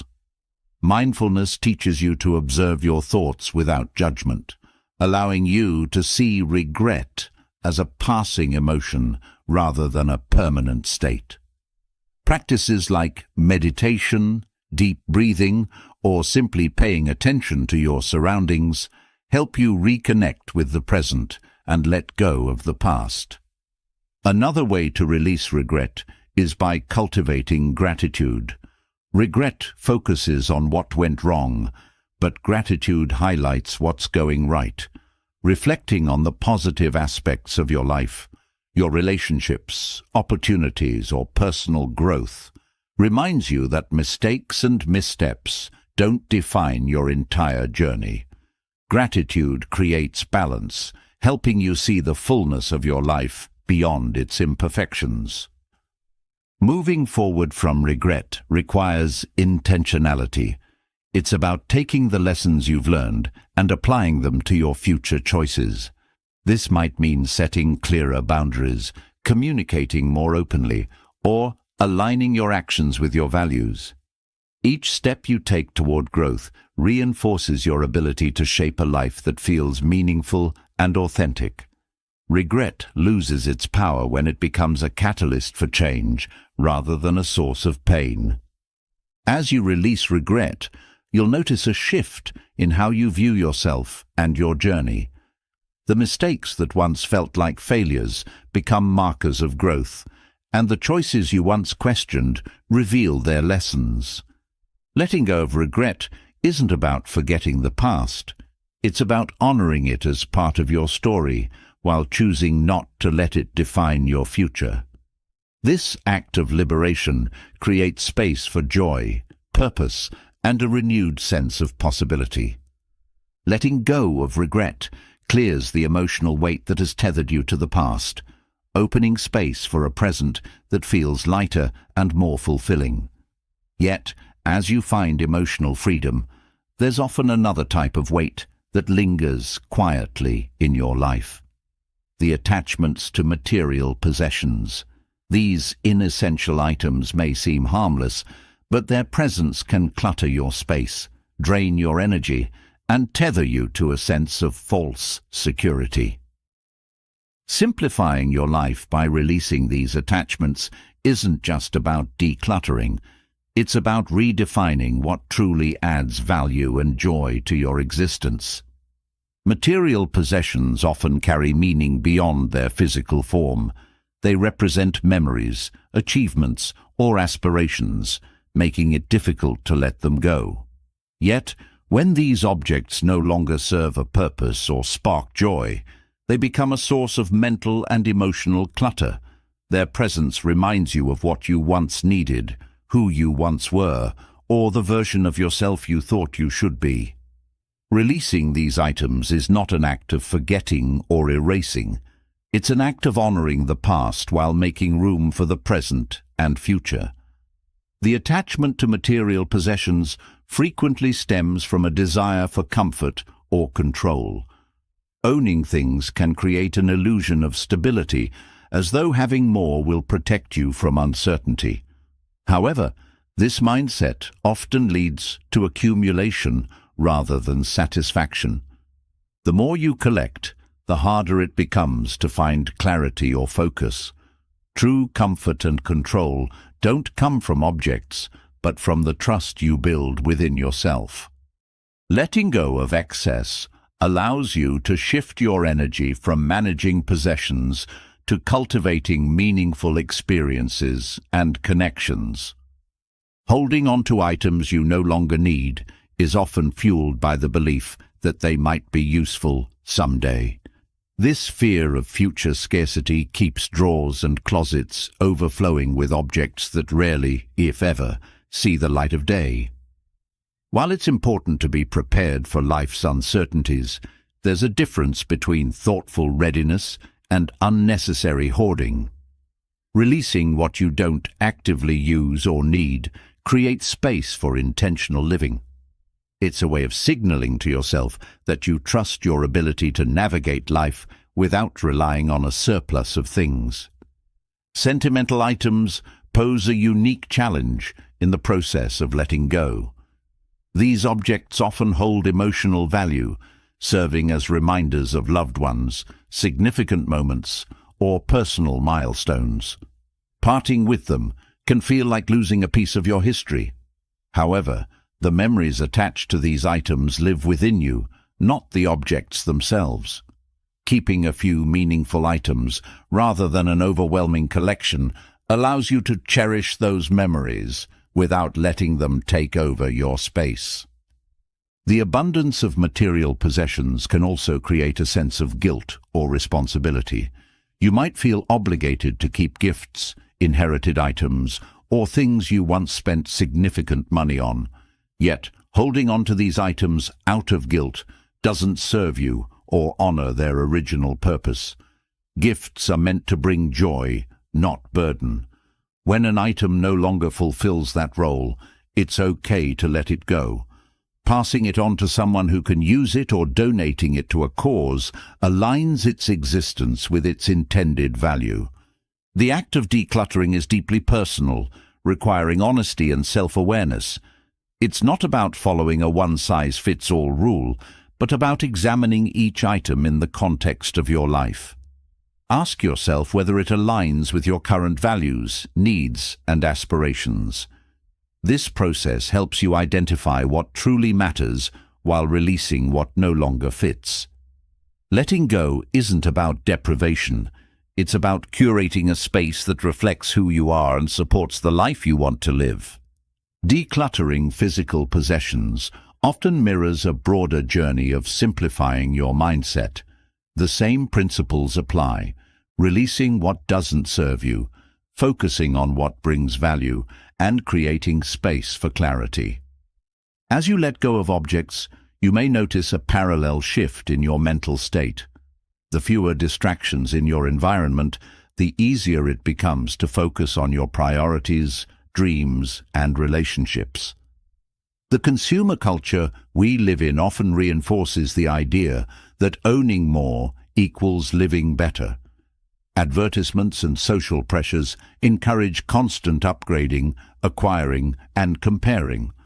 Breaking free from this mindset requires a conscious effort to define success and happiness on your terms.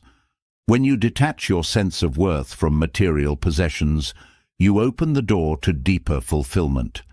Experiences, relationships, and personal growth become the markers of a rich life, rather than the accumulation of things. Minimalism isn't about owning the least amount possible. It's about owning what serves you best. By focusing on quality over quantity, you create an environment that supports your well-being. Each object in your space should have a purpose, whether functional or emotional. This intentional approach to ownership transforms your relationship with possessions, making them tools for living rather than symbols of status or security. The process of letting go is also a form of self-care. It's about recognizing that your space, time, and energy are finite resources and choosing to protect them. Each item you release creates a sense of freedom, reducing the mental load of managing, cleaning, or worrying about excess possessions. This freedom allows you to invest more fully in the areas of your life that bring true satisfaction. Letting go doesn't mean abandoning all sentiment or practicality. It means finding balance. For some, this might involve keeping a small box of cherished mementos or maintaining a modest collection of items that bring joy. The key is to ensure these possessions enhance your life rather than complicate it. By being selective about what you keep, you create a space that reflects your values and supports your journey. As you release attachments to material possessions, you'll notice subtle yet profound changes in your life. Decision-making becomes easier, As your environment offers clarity rather than distraction, stress levels decrease, as there's less to manage, organize, or maintain.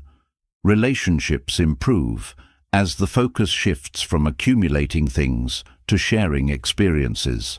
And most importantly, you reconnect with yourself, finding fulfillment in who you are rather than what you own. Simplifying your material world is an act of empowerment. It's a way of reclaiming your energy, focus, and time from the objects that no longer serve you. By letting go of what weighs you down, you create space for growth, joy, and possibility. This journey isn't just about decluttering. It's about rediscovering the freedom and fulfillment that come from living with intention. Releasing attachments to inessential possessions creates space for clarity, freedom, and a renewed focus on what truly matters. But even as the physical and emotional burdens lighten, another weight often lingers in the background: the pursuit of perfection. This silent force convinces you that only flawless efforts, appearances, or outcomes are worthy of value. Yet, striving for perfection often becomes a barrier, paralyzing progress and overshadowing the beauty of imperfection. Embracing growth through imperfection is not about settling for less. It's about discovering the strength and authenticity that arise when you let go of unattainable standards. Perfectionism thrives on the illusion that flawless execution guarantees success or approval. It convinces you that mistakes are signs of failure, not stepping stones to growth. This mindset creates a constant pressure to perform at an impossible level, leaving little room for exploration or creativity. Recognizing that mistakes are an essential part of progress allows you to approach challenges with curiosity rather than fear. Each misstep becomes a lesson, guiding you toward improvement and resilience. One of the most harmful aspects of perfectionism is its tendency to delay action. The fear of not meeting unrealistic standards often leads to procrastination, as starting feels too daunting. This paralysis prevents you from moving forward, keeping you stuck in cycles of self-doubt and avoidance. Breaking free from this cycle begins with shifting your focus from outcomes to effort. When you value the process over the result, you allow yourself to take imperfect steps that lead to growth. Perfectionism also fosters an unhealthy relationship with self-worth. It ties your value to external achievements, making you feel inadequate when you fall short of expectations. This constant striving for validation can erode your confidence, as no level of success ever feels enough. Embracing imperfection means recognizing that your worth isn't dependent on accomplishments. It's about valuing yourself as a whole person, flaws, failures, and all. Comparisons often fuel the drive for perfection. Seeing others' polished results can make you feel like you're falling behind or not measuring up. However, what you see is rarely the full picture. Every success story includes struggles and setbacks that are often invisible from the outside. Shifting your focus to your own journey helps you break free from the trap of comparison. Your progress, however small, is meaningful because it reflects your unique path. The pursuit of perfection can also create a fear of vulnerability. Showing imperfections feels risky, as though it exposes weaknesses others might judge.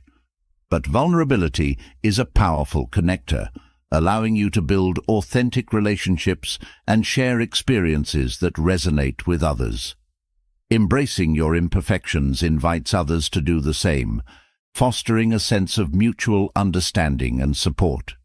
This openness strengthens connections, reminding you that imperfection is a shared human experience.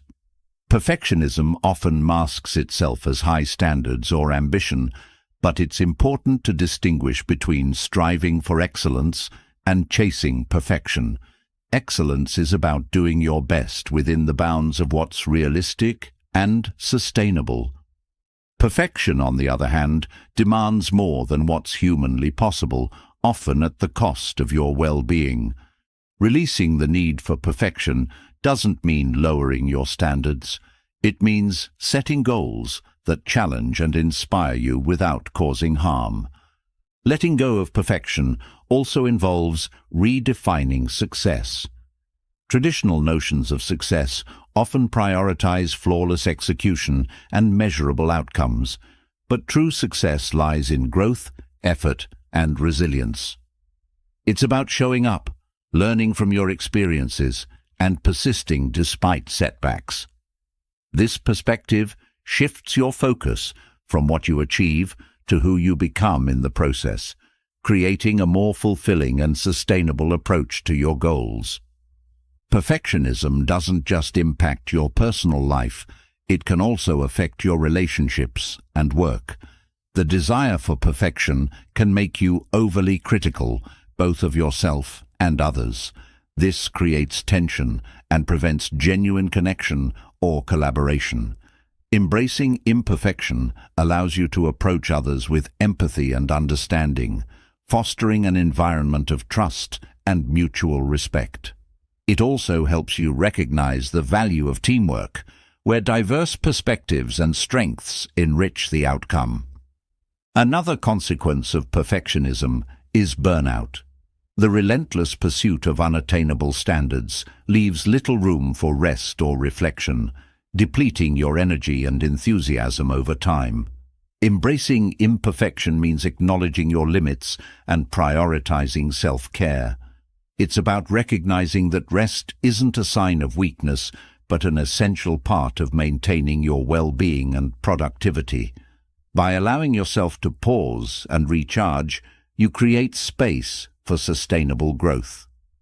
Creativity flourishes when you let go of perfection.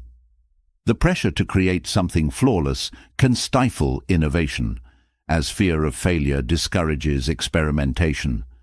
When you accept that not every attempt will succeed, you give yourself permission to explore new ideas and take risks. This freedom fosters creativity, leading to discoveries and breakthroughs that wouldn't have been possible under the constraints of perfectionism. Perfectionism often takes root in early experiences, where achievements were tied to approval or self-worth. Unpacking these origins helps you understand why you hold yourself to such high standards and allows you to challenge the beliefs that no longer serve you. By addressing these patterns with self-compassion, you can begin to rewrite your narrative, shifting from a mindset of perfection to one of growth and self-acceptance. Practicing self-compassion is a key element in overcoming perfectionism. It involves treating yourself with the same kindness and understanding that you would offer a friend. Instead of criticizing yourself for falling short, acknowledge your efforts and celebrate your progress. Self-compassion creates a supportive inner dialogue, helping you navigate challenges with resilience and grace. Letting go of perfectionism doesn't happen overnight. It's a gradual process of unlearning and relearning, of choosing progress over perfection again and again. Each time you allow yourself to be imperfect, you reinforce the belief that growth is more valuable than flawlessness. Over time, this mindset becomes second nature, freeing you to pursue your goals with confidence and joy. As you embrace imperfection, you'll notice profound shifts in your life. Challenges feel less intimidating, creativity flows more freely, and relationships deepen.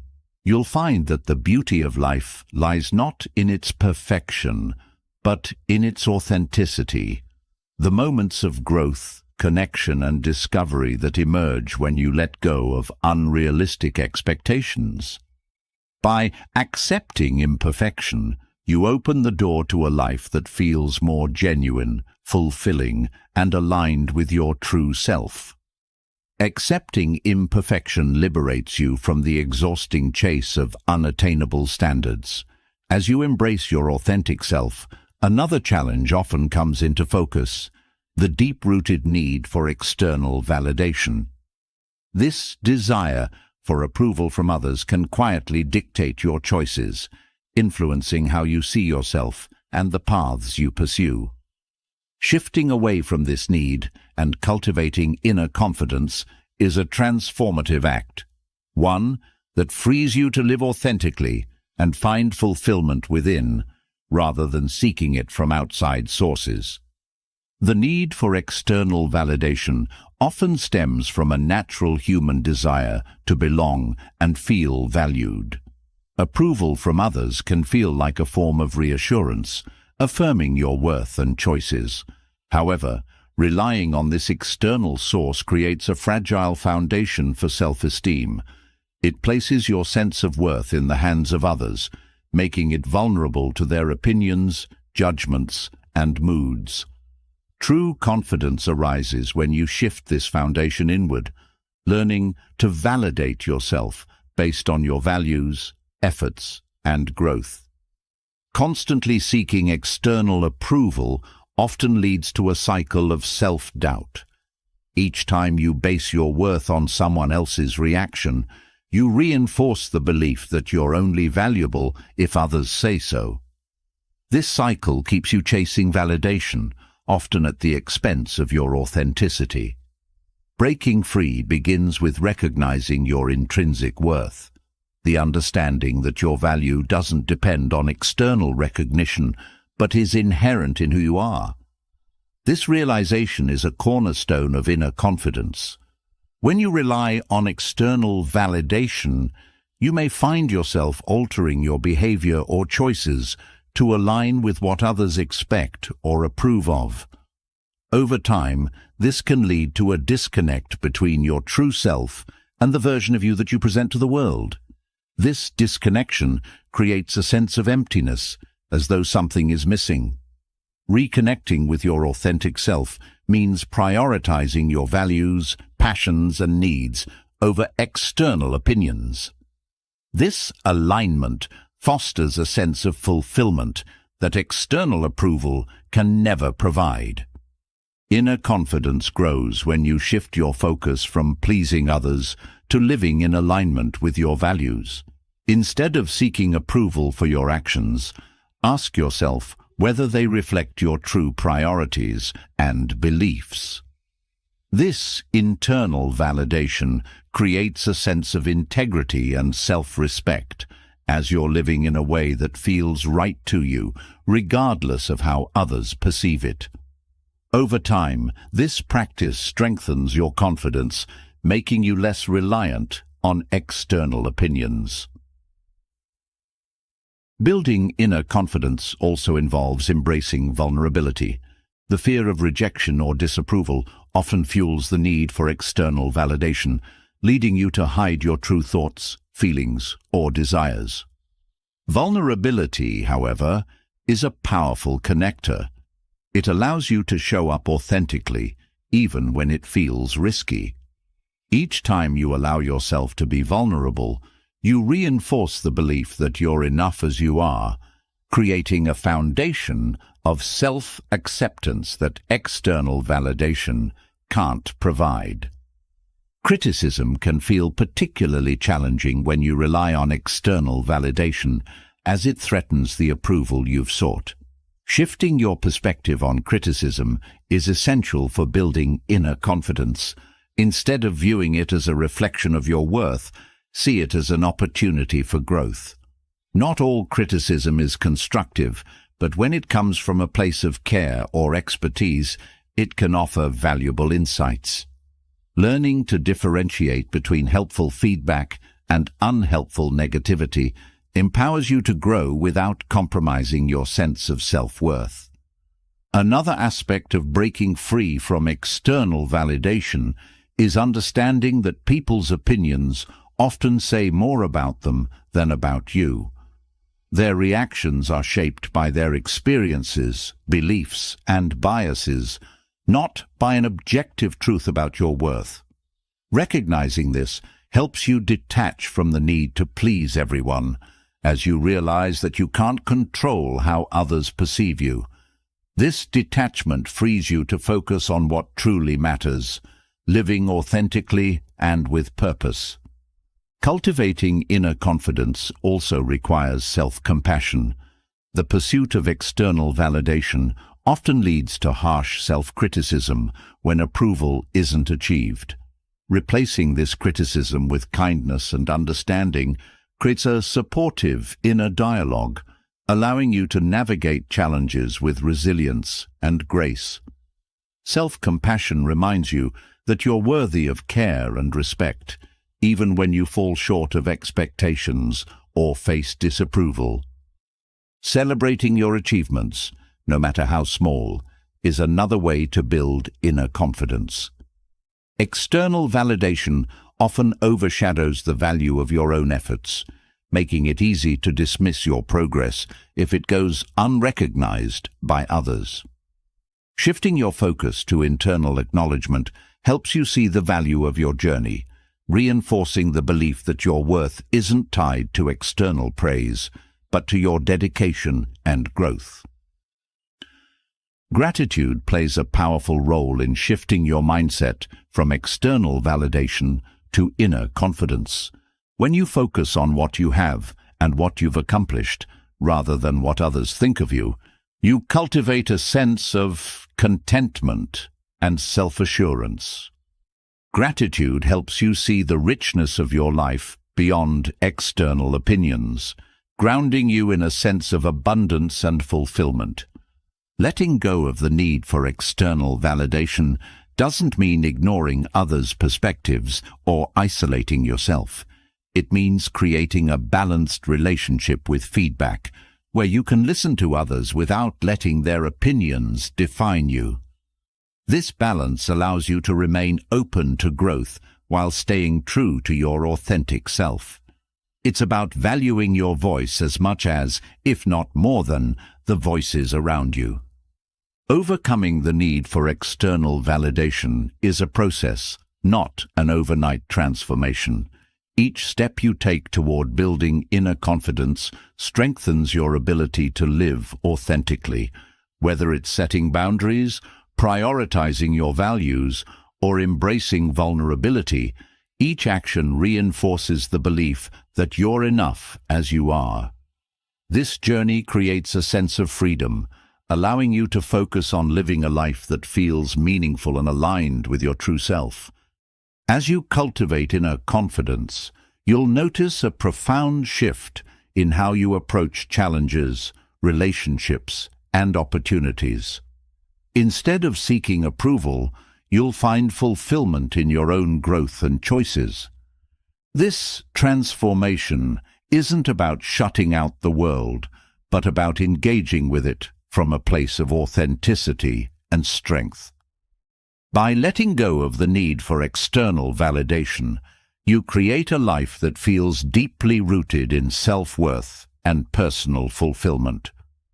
Cultivating inner confidence frees you from the need to rely on others for validation, but as you strengthen this internal foundation, a new challenge may come into focus: interactions and relationships that sap your energy. These draining dynamics, often unspoken or unnoticed, leave you feeling depleted, anxious, or unsettled. Recognizing these energy vampires and creating boundaries isn't about shutting others out. It's about protecting your well-being and investing your energy where it truly matters. By reducing the hold of these draining interactions, you reclaim your emotional strength and focus, empowering yourself to thrive. Energy vampires aren't always obvious. They can appear as friends, colleagues, or even family members who rely heavily on your time, attention, or emotional resources without reciprocating. These individuals may constantly seek support, create drama, or manipulate situations to center themselves, leaving you with little room to recharge.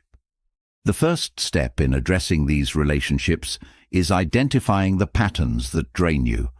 Pay attention to how you feel after spending time with someone. Do you feel uplifted and supported, or weighed down and exhausted? Recognizing energy vampires also means understanding that not all draining interactions are malicious.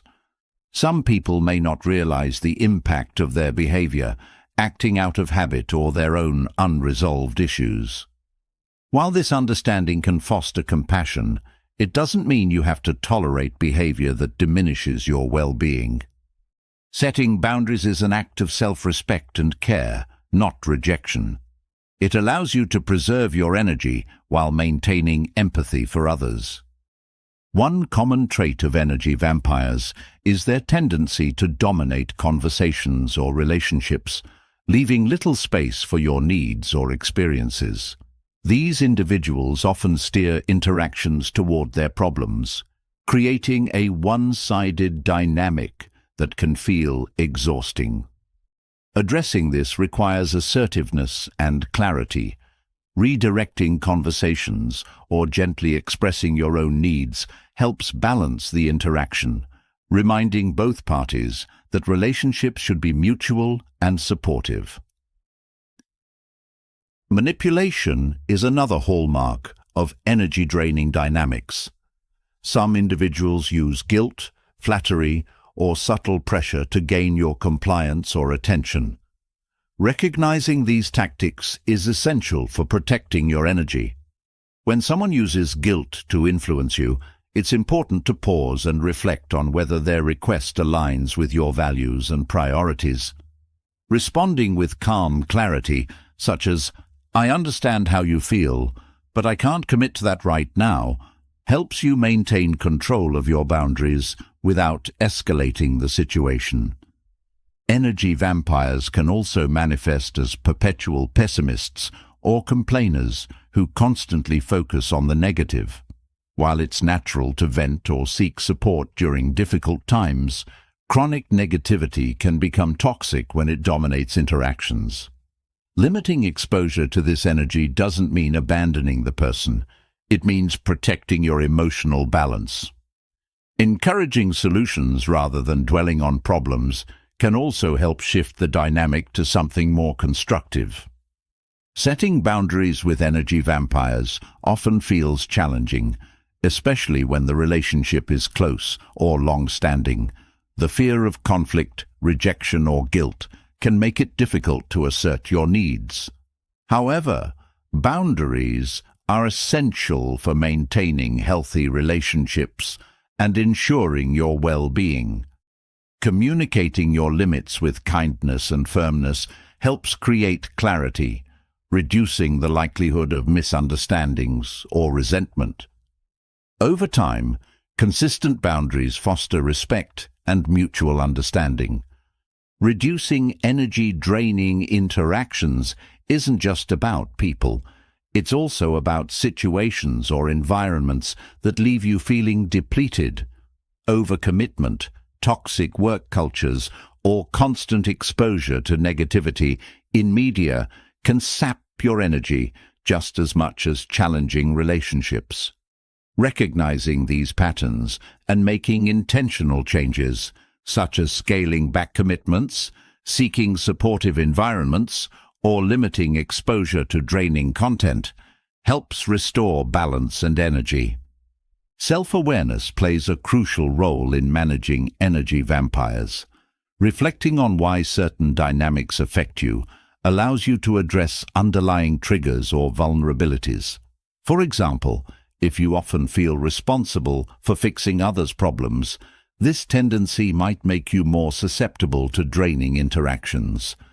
Developing self-awareness helps you identify these patterns and create strategies for protecting your energy, such as practicing self-compassion or seeking support from trusted individuals. One of the most empowering aspects of addressing energy vampires is learning to say no without guilt. Draining individuals or situations often rely on your compliance or availability to maintain their hold. Saying no, whether explicitly or by redirecting your energy elsewhere, is a powerful act of self-care. It reinforces your boundaries and reminds you that your time and energy are valuable resources to be spent wisely. Detaching from energy vampires doesn't always mean cutting people off completely. Sometimes creating distance or changing the nature of the relationship is enough to reduce its impact. This might involve spending less time together, limiting the depth of conversations, or focusing on shared activities that feel neutral and enjoyable. These adjustments create a healthier dynamic while preserving the connection in a way that aligns with your well-being. Addressing energy vampires also requires cultivating a strong support system. Surrounding yourself with positive, supportive individuals balances out the impact of draining dynamics and reinforces your emotional resilience. These relationships provide a safe space for you to recharge, share, and grow, reminding you of the power of mutual respect and understanding. Investing in these connections strengthens your ability to navigate challenging interactions with confidence and grace. Forgiveness is another important aspect of managing energy-draining relationships. Holding on to resentment or frustration toward energy vampires only prolongs their hold on your emotions. Forgiving them, whether directly or in your own heart, allows you to release the emotional weight of the relationship, freeing yourself to move forward. Forgiveness doesn't mean condoning their behavior. It means choosing your peace over prolonged conflict. Protecting your energy isn't a selfish act. It's a way of ensuring you have the capacity to show up fully in the areas of your life that matter most. Each step you take to reduce draining interactions and environments creates more space for joy, growth, and fulfillment. This shift empowers you to live with greater intention, focusing your energy on the people and pursuits that truly enrich your life. As you recognize and address energy vampires, you'll notice a profound shift in how you experience relationships and environments. Draining dynamics lose their grip, replaced by connections that uplift and support you. This transformation reinforces the belief that you have the power to protect your energy and prioritize your well-being, creating a life that feels more aligned, balanced, and fulfilling. Recognizing and managing the interactions and situations that drain your energy brings clarity and empowerment to your life. But even as you create boundaries and regain emotional balance, you might notice patterns in your behavior that continue to repeat, leading to the same mistakes and challenges. The question arises, why do these patterns persist, and how can you break free? Understanding the reasons behind repeated errors through the lens of Stoicism offers profound insight into human behavior and provides practical steps to embrace change and growth. Repeating the same mistakes often stems from deeply rooted habits or beliefs that go unexamined. Without reflecting on why a particular action or decision occurred, it's easy to default to familiar patterns, even when they lead to undesirable outcomes. Stoicism emphasizes the importance of self-awareness and reflection as tools to understand the motives behind your actions. By observing your behavior without judgment, you begin to uncover the triggers and thought processes that lead to repeated errors, creating an opportunity for intentional change. Fear plays a significant role in perpetuating mistakes. Fear of failure, rejection, or uncertainty often keeps you in a cycle of familiar choices, even if they're not serving you. Stoicism teaches that fear loses its power when you face it directly and accept the uncertainty inherent in life. When you confront the discomfort of change, you create space for growth and break free from the safety of familiar yet unproductive patterns. This courage to face the unknown allows you to reframe mistakes as learning experiences rather than failures. Emotions can cloud judgment, leading to repeated errors driven by impulse rather than reason. Anger, frustration, or desire can push you toward actions that feel right in the moment, but result in regret later. Stoic practices, such as the power of pause and reflection, help you navigate emotional impulses. By creating a moment of stillness before reacting, you gain clarity and align your decisions with your values and long-term goals, reducing the likelihood of repeating mistakes. One common reason for repeating mistakes is the failure to learn from past experiences. It's easy to focus on the outcome of an error rather than the factors that led to it. Stoicism encourages analyzing your mistakes with curiosity and detachment, treating them as opportunities for growth. This practice involves asking yourself what went wrong, what could have been done differently, and what lesson can be applied moving forward. Viewing mistakes as teachers shifts your perspective, allowing you to move forward with greater wisdom and confidence. External influences, such as societal expectations or the opinions of others, can also contribute to repeating mistakes. When your actions are driven by a desire to conform or please others, you risk losing sight of your true values and priorities. Stoicism advocates for aligning your actions with your inner principles rather than external pressures. By focusing on what is within your control, your thoughts, choices, and attitudes, you free yourself from the need to seek approval, reducing the influence of external factors on your decisions. The lack of a clear purpose or direction can leave you vulnerable to repeating unproductive patterns. When you're uncertain about your goals or priorities, it's easy to drift into familiar behaviors, even if they don't lead to meaningful outcomes. Stoicism emphasizes the importance of living with intention and clarity. Defining your values and aligning your actions with them creates a sense of direction, making it easier to avoid repeating mistakes that don't serve your purpose. Resisting accountability is another barrier to breaking free from repeated mistakes. Blaming circumstances or others for your actions prevents you from taking ownership of your choices and their outcomes. Stoicism teaches that true freedom comes from accepting responsibility for your life. This doesn't mean blaming yourself harshly, but acknowledging that your actions are within your control. Taking accountability empowers you to make different choices moving forward, breaking the cycle of repeated errors. Habits play a significant role in repeating mistakes. Actions repeated over time become automatic, making it difficult to break free from unproductive patterns. Stoic philosophy encourages intentional action and mindfulness as antidotes to mindless habits. By becoming aware of your routines and consciously choosing actions that align with your values, you begin to reshape your behavior. This process requires patience and persistence, as creating new habits takes time and effort, but the rewards are transformative. Another factor that perpetuates mistakes is the reluctance to seek help or guidance. Pride, fear of judgment, or the belief that you should handle everything alone can prevent you from gaining valuable insights or support. Stoicism values the role of community and mentorship in personal growth.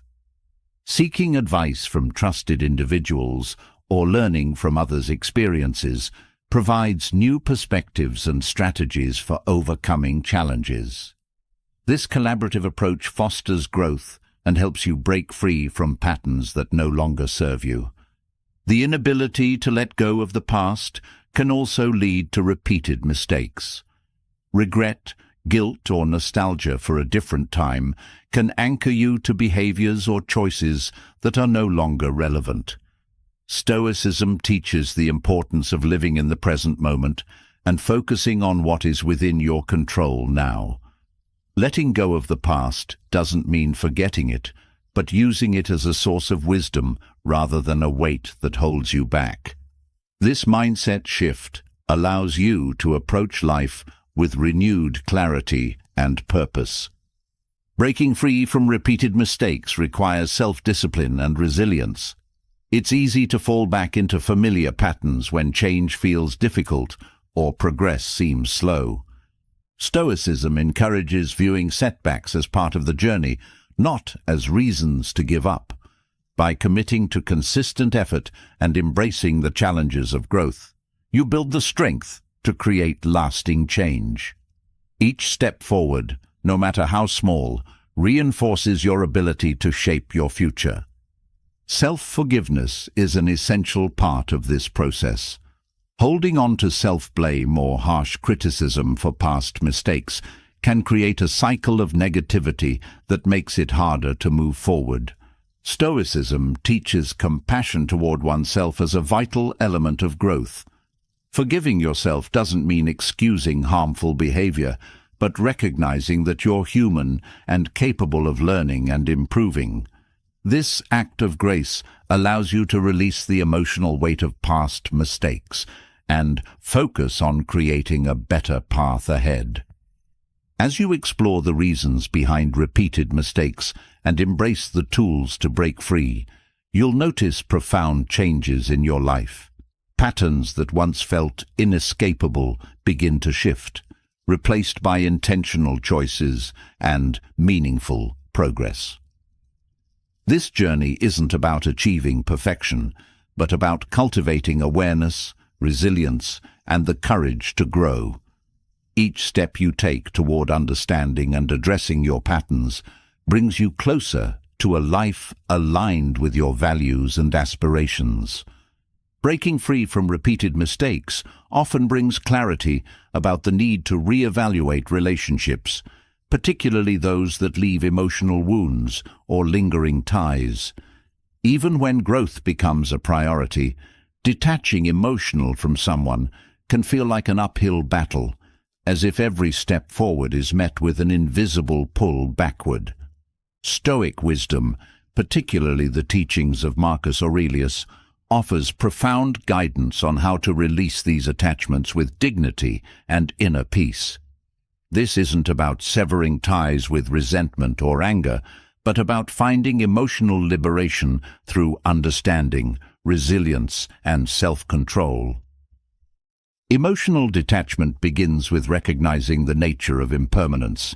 Marcus Aurelius emphasized that everything in life is temporary: our relationships, experiences, and even our own existence.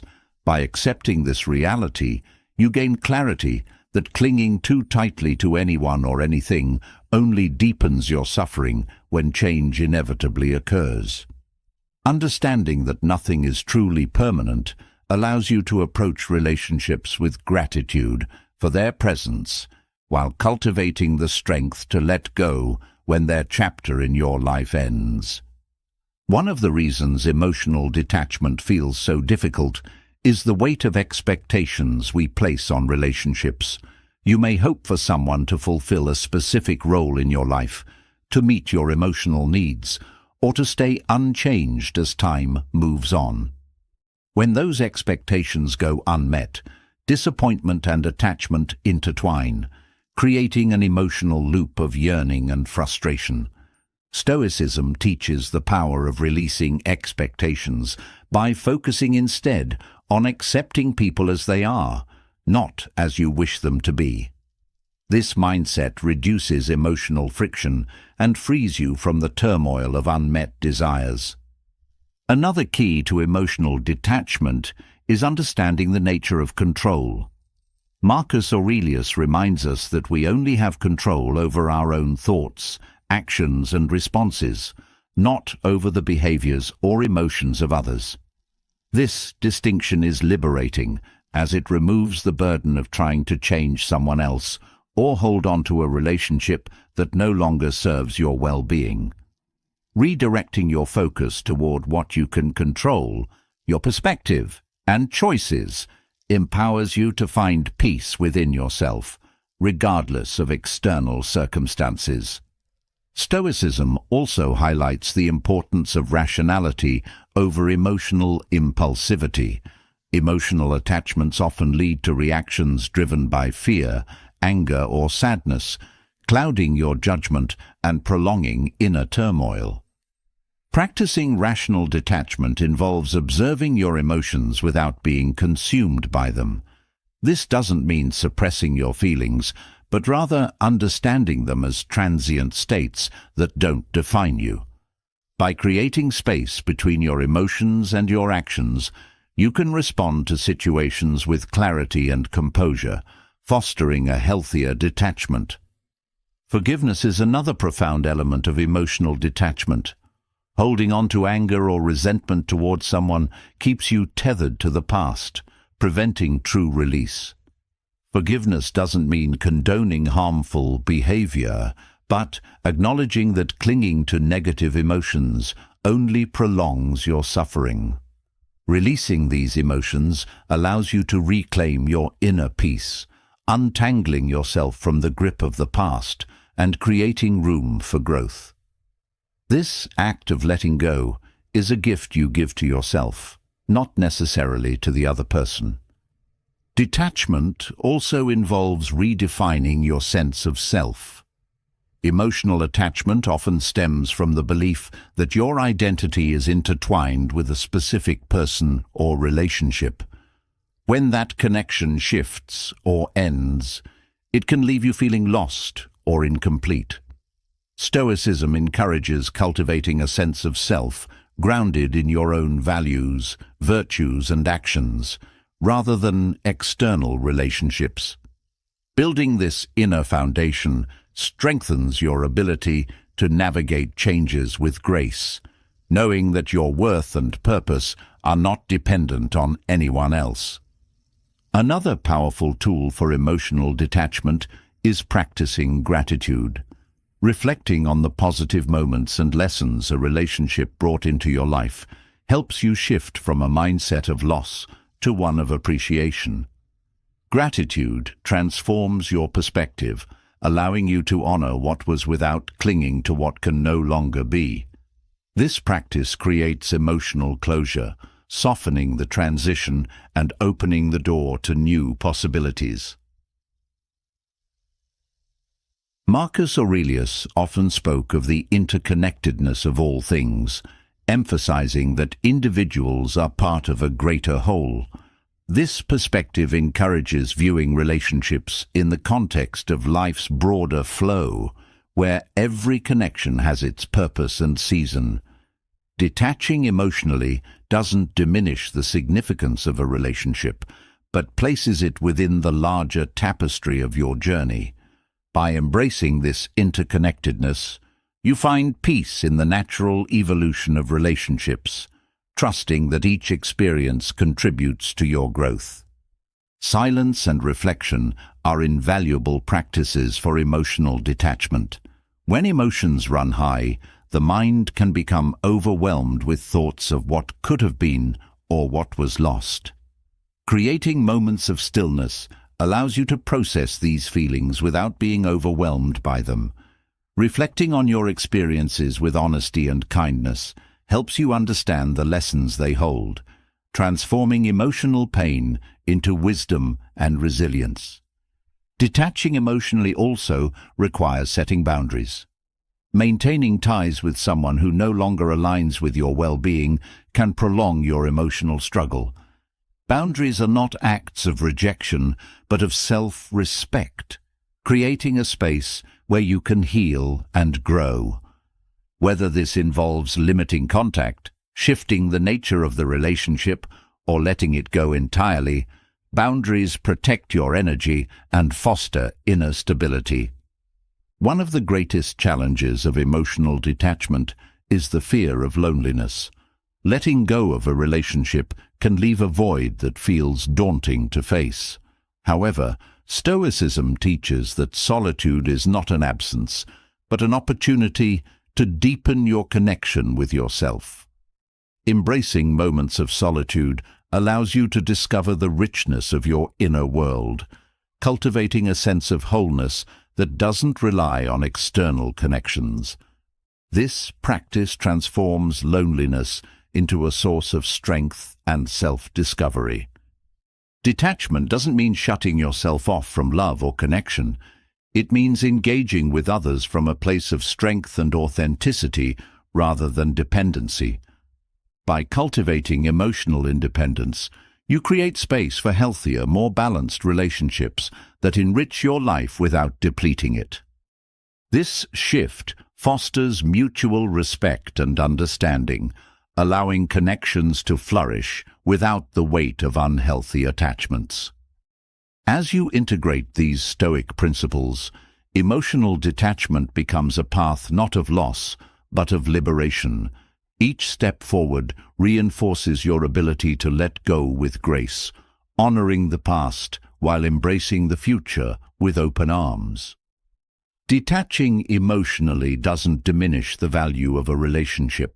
It amplifies your capacity to grow, evolve, and create a life grounded in resilience, wisdom, and inner peace. Letting go of emotional attachment strengthens your resilience and frees your heart for deeper clarity and purpose.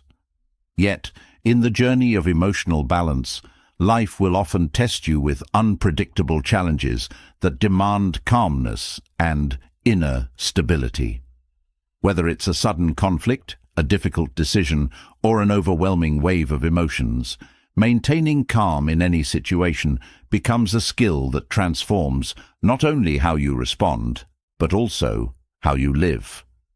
Stoicism offers timeless guidance to cultivate this steadiness, enabling you to navigate life with clarity, strength, and unwavering composure. Remaining calm starts with the understanding that the only thing truly under your control is your response. The external world is full of variables, events, people, and outcomes that shift beyond your influence. Accepting this reality doesn't mean apathy or resignation, but embracing the freedom that comes from focusing on your inner world.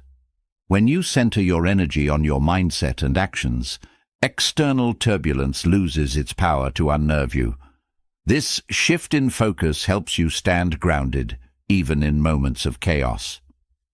Clarity of thought is essential for maintaining calmness. A scattered or reactive mind often amplifies stress, while a focused and deliberate approach diffuses tension. Stoicism emphasizes the practice of pausing before reacting. In that moment of pause, you create space to observe your emotions, assess the situation, and choose a response aligned with your values. This pause, though brief, acts as a powerful tool to break the cycle of impulsive reactions, replacing them with thoughtful decisions. The practice of detachment further strengthens your ability to remain calm. Detachment doesn't mean indifference, but a conscious separation from outcomes and expectations. By letting go of the need for things to unfold in a specific way, you free yourself from the grip of disappointment or frustration. This mental freedom enables you to approach challenges with an open mind, finding solutions without being clouded by fear or attachment. Detachment teaches you to navigate life's uncertainties with grace and adaptability. Breathing, often overlooked, is one of the most effective ways to cultivate calmness in the face of adversity. The breath is a bridge between your body and mind, influencing both your physical state and emotional response. Deep, intentional breaths signal your nervous system to shift from a state of stress to one of relaxation. Practicing controlled breathing during moments of tension helps steady your heart rate, clear your thoughts, and anchor you in the present. This simple yet profound practice becomes a cornerstone of inner peace. Self-awareness plays a pivotal role in maintaining calmness. Many reactions stem from unresolved fears, insecurities, or triggers rooted in past experiences. Developing self-awareness helps you identify these patterns and understand why certain situations evoke strong emotions. With this understanding, you gain the power to respond rather than react, choosing actions that align with your inner stability. Self-awareness transforms challenges into opportunities for growth, as each test deepens your understanding of yourself. A key Stoic principle is viewing challenges as opportunities to exercise virtue. Difficult situations often bring out frustration, anger, or despair, but they also provide a chance to practice patience, courage, and wisdom. Reframing challenges in this way shifts your perspective from one of resistance to one of growth. Instead of asking why something is happening to you, consider how you can grow through it. This shift empowers you to remain calm, knowing that every challenge carries the seed of a lesson. Mindfulness anchors you in the present, reducing the tendency to overthink or catastrophize. Anxiety often arises from dwelling on what might happen, while regret stems from focusing on what already has. Mindfulness teaches you to fully engage with the present moment, observing it without judgment. This practice quiets the mental noise that fuels stress and allows you to respond to what is rather than what could be. In moments of crisis, mindfulness brings clarity and focus, enabling you to act with composure. Understanding the impermanence of all things is another profound Stoic teaching that fosters calmness. No situation, no matter how challenging, lasts forever. This awareness helps you put difficulties into perspective, knowing that time will inevitably bring change. Embracing impermanence allows you to face challenges with patience and resilience, trusting that even the most turbulent storms will pass. This perspective softens the grip of fear and helps you remain steady in the face of uncertainty. Compassion, both for yourself and others, plays a vital role in maintaining calmness. When tensions rise, it's easy to judge harshly or let frustration take over. Stoicism teaches the importance of understanding others' perspectives and recognizing that everyone is navigating their own struggles. Compassion allows you to approach conflicts with empathy, diffusing tension and fostering understanding. Extending this same kindness to yourself helps you navigate mistakes or setbacks without self-criticism, preserving your emotional balance. Gratitude shifts your focus from what's wrong to what's right, fostering a sense of calm even in difficult times. Reflecting on the positive aspects of your life creates a mental buffer against stress, reminding you that challenges don't define your entire experience. Gratitude doesn't ignore difficulties, but places them within a broader context, helping you maintain perspective and composure. This practice becomes a source of strength, grounding you in a mindset of abundance rather than scarcity. Another Stoic practice that enhances calmness is the dichotomy of control. This principle involves categorizing aspects of life into what you can and cannot control. By directing your energy toward what you can influence, your thoughts, actions, and decisions, you reduce the stress of trying to control the uncontrollable. This approach simplifies your focus, allowing you to navigate life's complexities with greater ease and confidence. It's a reminder that your power lies in your response, not in external circumstances. Preparation is a powerful tool for remaining calm. Anticipating challenges and visualizing how you will respond equips you with the mental strength to face them when they arise. This Stoic exercise, known as premeditatio malorum, involves considering potential difficulties and planning your reactions in advance. Far from creating anxiety, this practice fosters resilience by removing the element of surprise and empowering you to act with intention. Preparation transforms uncertainty into a manageable reality. Consistent reflection deepens your ability to remain calm, Taking time each day to evaluate your actions, thoughts, and responses helps you identify areas for growth and reinforce positive habits. Reflection isn't about criticism, but about learning and refining your approach to challenges. This practice strengthens your inner foundation, ensuring that when difficulties arise, you meet them with wisdom and steadiness. By integrating these principles, calmness becomes more than a reaction. It becomes a way of being.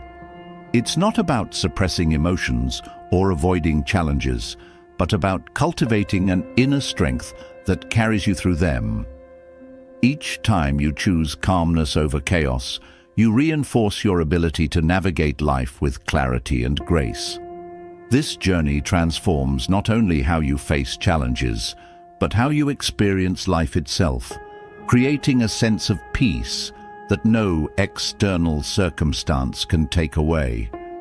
Remaining calm in any situation offers a profound sense of inner control, but there are moments when the most powerful act is not standing firm, but stepping away. Walking away isn't a sign of weakness. It's an act of profound strength, wisdom, and self-preservation. Whether it's leaving behind toxic relationships, avoiding unnecessary conflicts, or stepping out of situations that no longer align with your values, the ability to remove yourself strategically can transform your life. Stoicism teaches that knowing when and how to walk away is an essential tool for maintaining peace, integrity, and focus on what truly matters. Walking away begins with recognizing what is within your control and what is not. Marcus Aurelius emphasized that we should focus on our own actions, decisions, and attitudes, while accepting that we cannot dictate others' behavior or outcomes. When a situation becomes draining, harmful, or misaligned with your values, stepping away allows you to preserve your energy for what truly matters. It's not about giving up, but redirecting your efforts toward areas where you can make a meaningful impact. Sometimes, staying in a situation feels like an act of persistence or loyalty, but it can also lead to unnecessary suffering. Stoicism reminds us that endurance is valuable only when it serves a higher purpose. Walking away becomes an act of courage when you choose to prioritize your well-being over the fear of judgment, failure, or loss. This decision often requires confronting uncomfortable truths about what no longer serves you, and trusting that letting go creates space for something better. The fear of walking away often stems from attachment, whether to people, places, or roles that feel familiar. This attachment creates a false sense of security, making it difficult to leave, even when staying causes harm. Detaching from these anchors involves understanding that your worth and identity are not tied to external factors. By letting go of the need to cling to what feels safe, you open yourself to the possibility of growth, healing, and new opportunities. Walking away also involves accepting impermanence. Every situation, relationship, or role has a natural lifespan, and forcing something to last longer than it should often leads to frustration and stagnation. Recognizing when something has run its course allows you to leave with grace, carrying the lessons and memories forward without clinging to what was. This mindset fosters a sense of liberation as you free yourself from the burden of trying to control or fix what cannot be changed. Boundaries are an essential part of walking away effectively. Without clear boundaries, it's easy to stay entangled in situations that drain your energy or compromise your values. Walking away is an ultimate boundary, signaling that your time, energy, and well-being are not negotiable. This act of self-respect doesn't mean rejecting others, but choosing to prioritize your needs over the demands or expectations that no longer align with your path. Walking away isn't always physical. It can also be emotional or mental. Detaching from the need for approval, validation, or recognition from others allows you to step away from cycles of dependency or self-doubt. This internal shift helps you reclaim your sense of self-worth, grounded not in others' opinions, but in your inner values and principles. This form of emotional detachment is a powerful act of self-preservation, ensuring that your peace is not at the mercy of external factors. Timing is a crucial element of walking away. Leaving too soon might mean missing valuable lessons or opportunities, while staying too long can deepen harm or resentment. Stoicism encourages reflection and discernment to determine the right moment to step away. This involves assessing whether the situation aligns with your long-term goals, values, and well-being. Trusting your intuition and reasoning helps you act with clarity, avoiding the regret of hasty or delayed decisions. The ability to walk away also fosters resilience. Leaving behind what no longer serves you creates space for renewal and growth. It allows you to redirect your energy toward pursuits that bring joy, fulfillment, and purpose. This resilience comes not from avoiding challenges, but from recognizing when it's time to move forward and embracing the uncertainty that comes with change. Each step away becomes a step toward something greater, building your confidence and strength. Walking away doesn't always mean severing ties completely. Sometimes it's about redefining relationships or dynamics to create healthier boundaries. This might involve limiting contact, changing the nature of interactions, or setting expectations that protect your energy. These adjustments allow you to maintain connections while preserving your well-being, demonstrating that walking away is as much about transformation as it is about separation. Forgiveness plays a significant role in walking away with peace. Holding on to anger, resentment, or bitterness toward a person or situation keeps you emotionally tied to what you're trying to leave behind. Forgiving doesn't mean condoning harmful behavior, but releasing the emotional weight it carries. This act of release allows you to walk away with a clear mind and heart, free from the burdens of the past and open to the possibilities ahead. Walking away often challenges societal norms or expectations, which can make the act feel isolating or misunderstood. However, Stoicism teaches that the opinions of others should not dictate your actions. Staying true to your principles and values, even when others disagree, reinforces your inner strength and authenticity.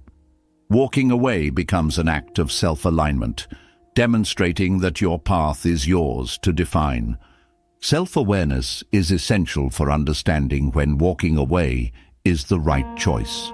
Reflecting on your emotions, motivations, and patterns helps you identify whether staying is rooted in fear, obligation, or genuine purpose. This awareness creates clarity, allowing you to make decisions that align with your long-term well-being rather than short-term comfort. Self-awareness also helps you recognize when walking away is an act of empowerment rather than avoidance. Walking away often requires letting go of the need for closure. Not every situation offers a clear resolution or explanation, and seeking it can sometimes prolong your attachment. Accepting that closure comes from within rather than from others allows you to move forward without waiting for validation or understanding.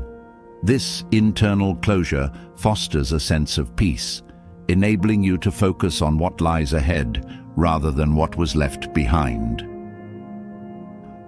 The power of walking away lies in its ability to redefine your relationship with control. By stepping away from situations that no longer serve you, you exercise control over your actions and responses rather than the external circumstances. This shift empowers you to focus on what truly matters, creating a life that reflects your values, priorities, and aspirations. Walking away becomes not an escape, but a deliberate choice to invest in yourself and your future. Each time you walk away from something misaligned with your values, you strengthen your ability to live authentically. This act of courage and clarity transforms not only your relationships and circumstances, but also your sense of self.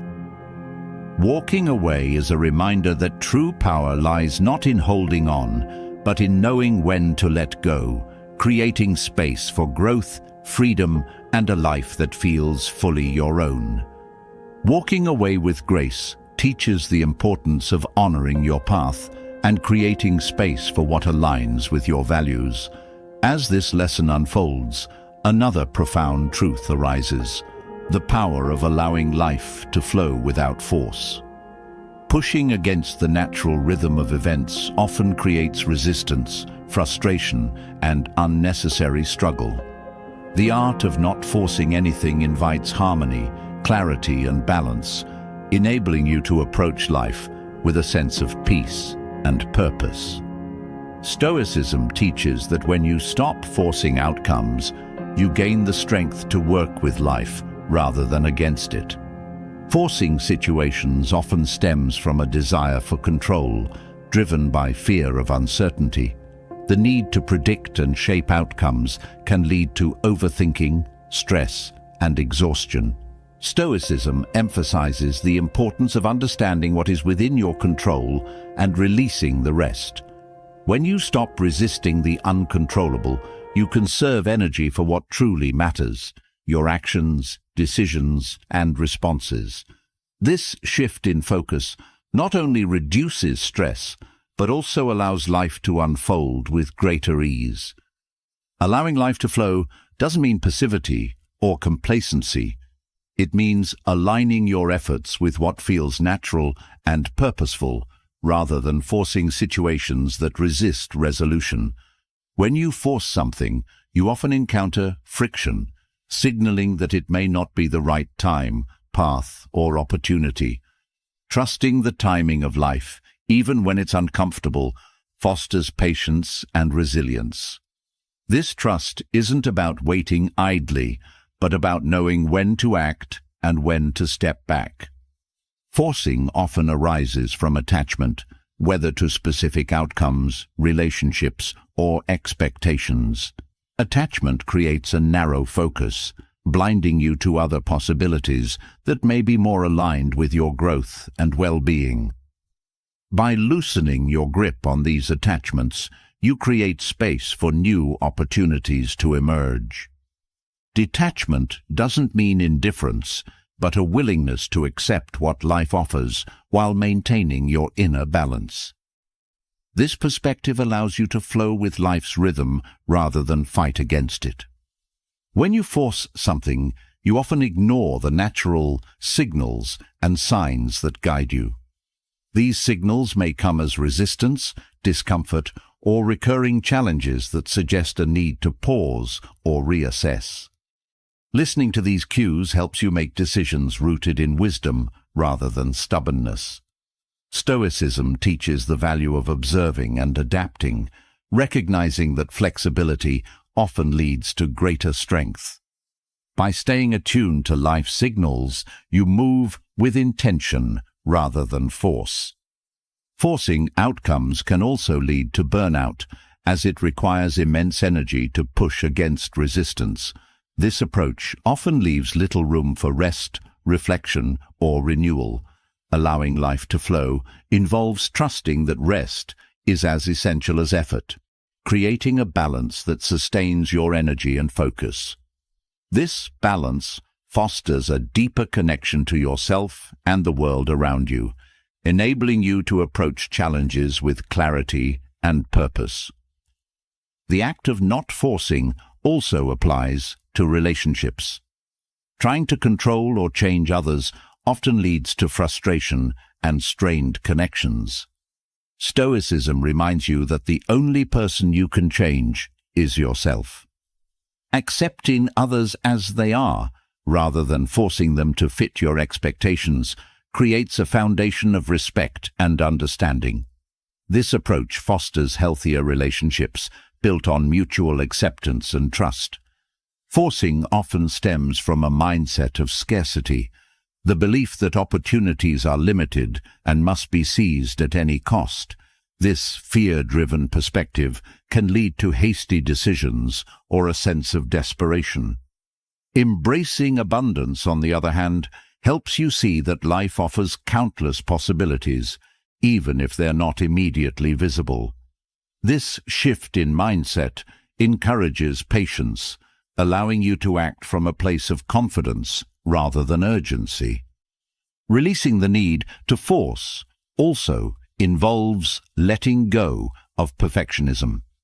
The pursuit of perfection often leads to overexertion, as you try to control every detail to achieve an ideal outcome.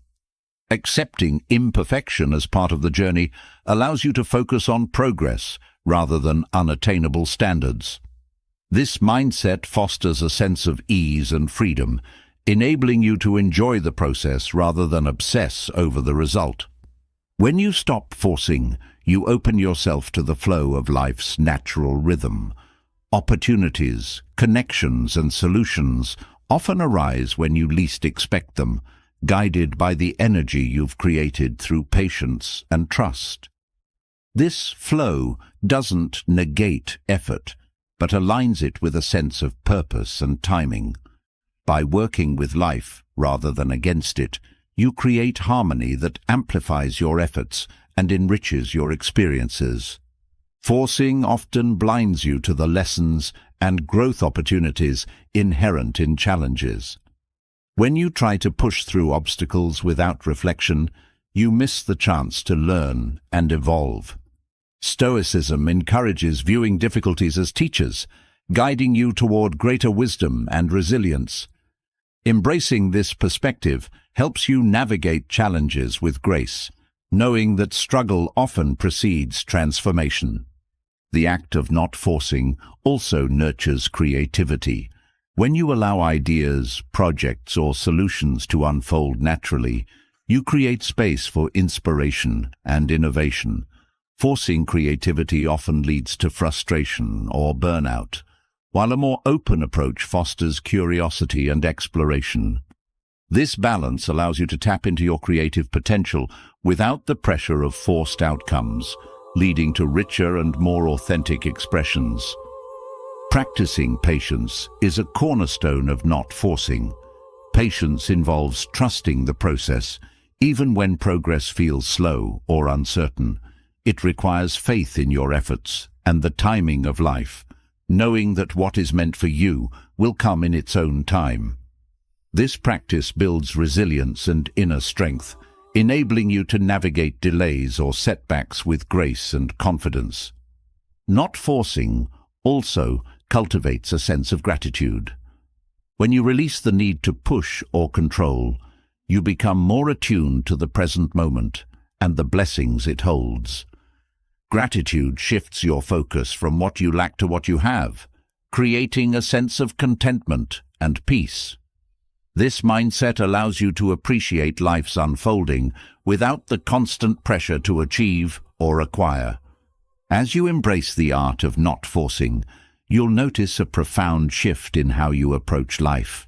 Stress and frustration give way to ease and clarity, while your energy becomes more focused and purposeful. This practice doesn't eliminate challenges, but transforms how you navigate them, enabling you to act with wisdom, patience, and trust. By letting go of force, you create a life that flows naturally, aligned with your values, aspirations, and the rhythm of the universe. As we reflect on these transformative shifts, it's clear that letting go is not about loss, it's about liberation. Removing the fear of others' opinions, toxic relationships, self-destructive habits, and unrealistic expectations creates space for self-worth, growth, and genuine connection. Stepping away from the need to control, from perfectionism, from unnecessary obligations and from the weight of regret allows us to live lighter and freer. Releasing attachments to material possessions and external validation helps us embrace what truly matters: authenticity, inner peace, and purpose. These are not just tasks to check off, but practices to weave into the fabric of your daily life. Each step you take toward releasing these burdens is a step toward clarity, balance, and fulfillment. This journey is your opportunity to create a life that feels aligned, meaningful, and deeply your own. Now it's your turn. What is the first thing you're ready to let go of? Share your thoughts in the comments below. Your perspective might just inspire someone else to take their next step. If this journey resonated with you, make sure to subscribe to the channel and hit the notification bell so you never miss the wisdom we share. Together, let's continue to grow, learn, and transform. Here's to a brighter, lighter future, starting now.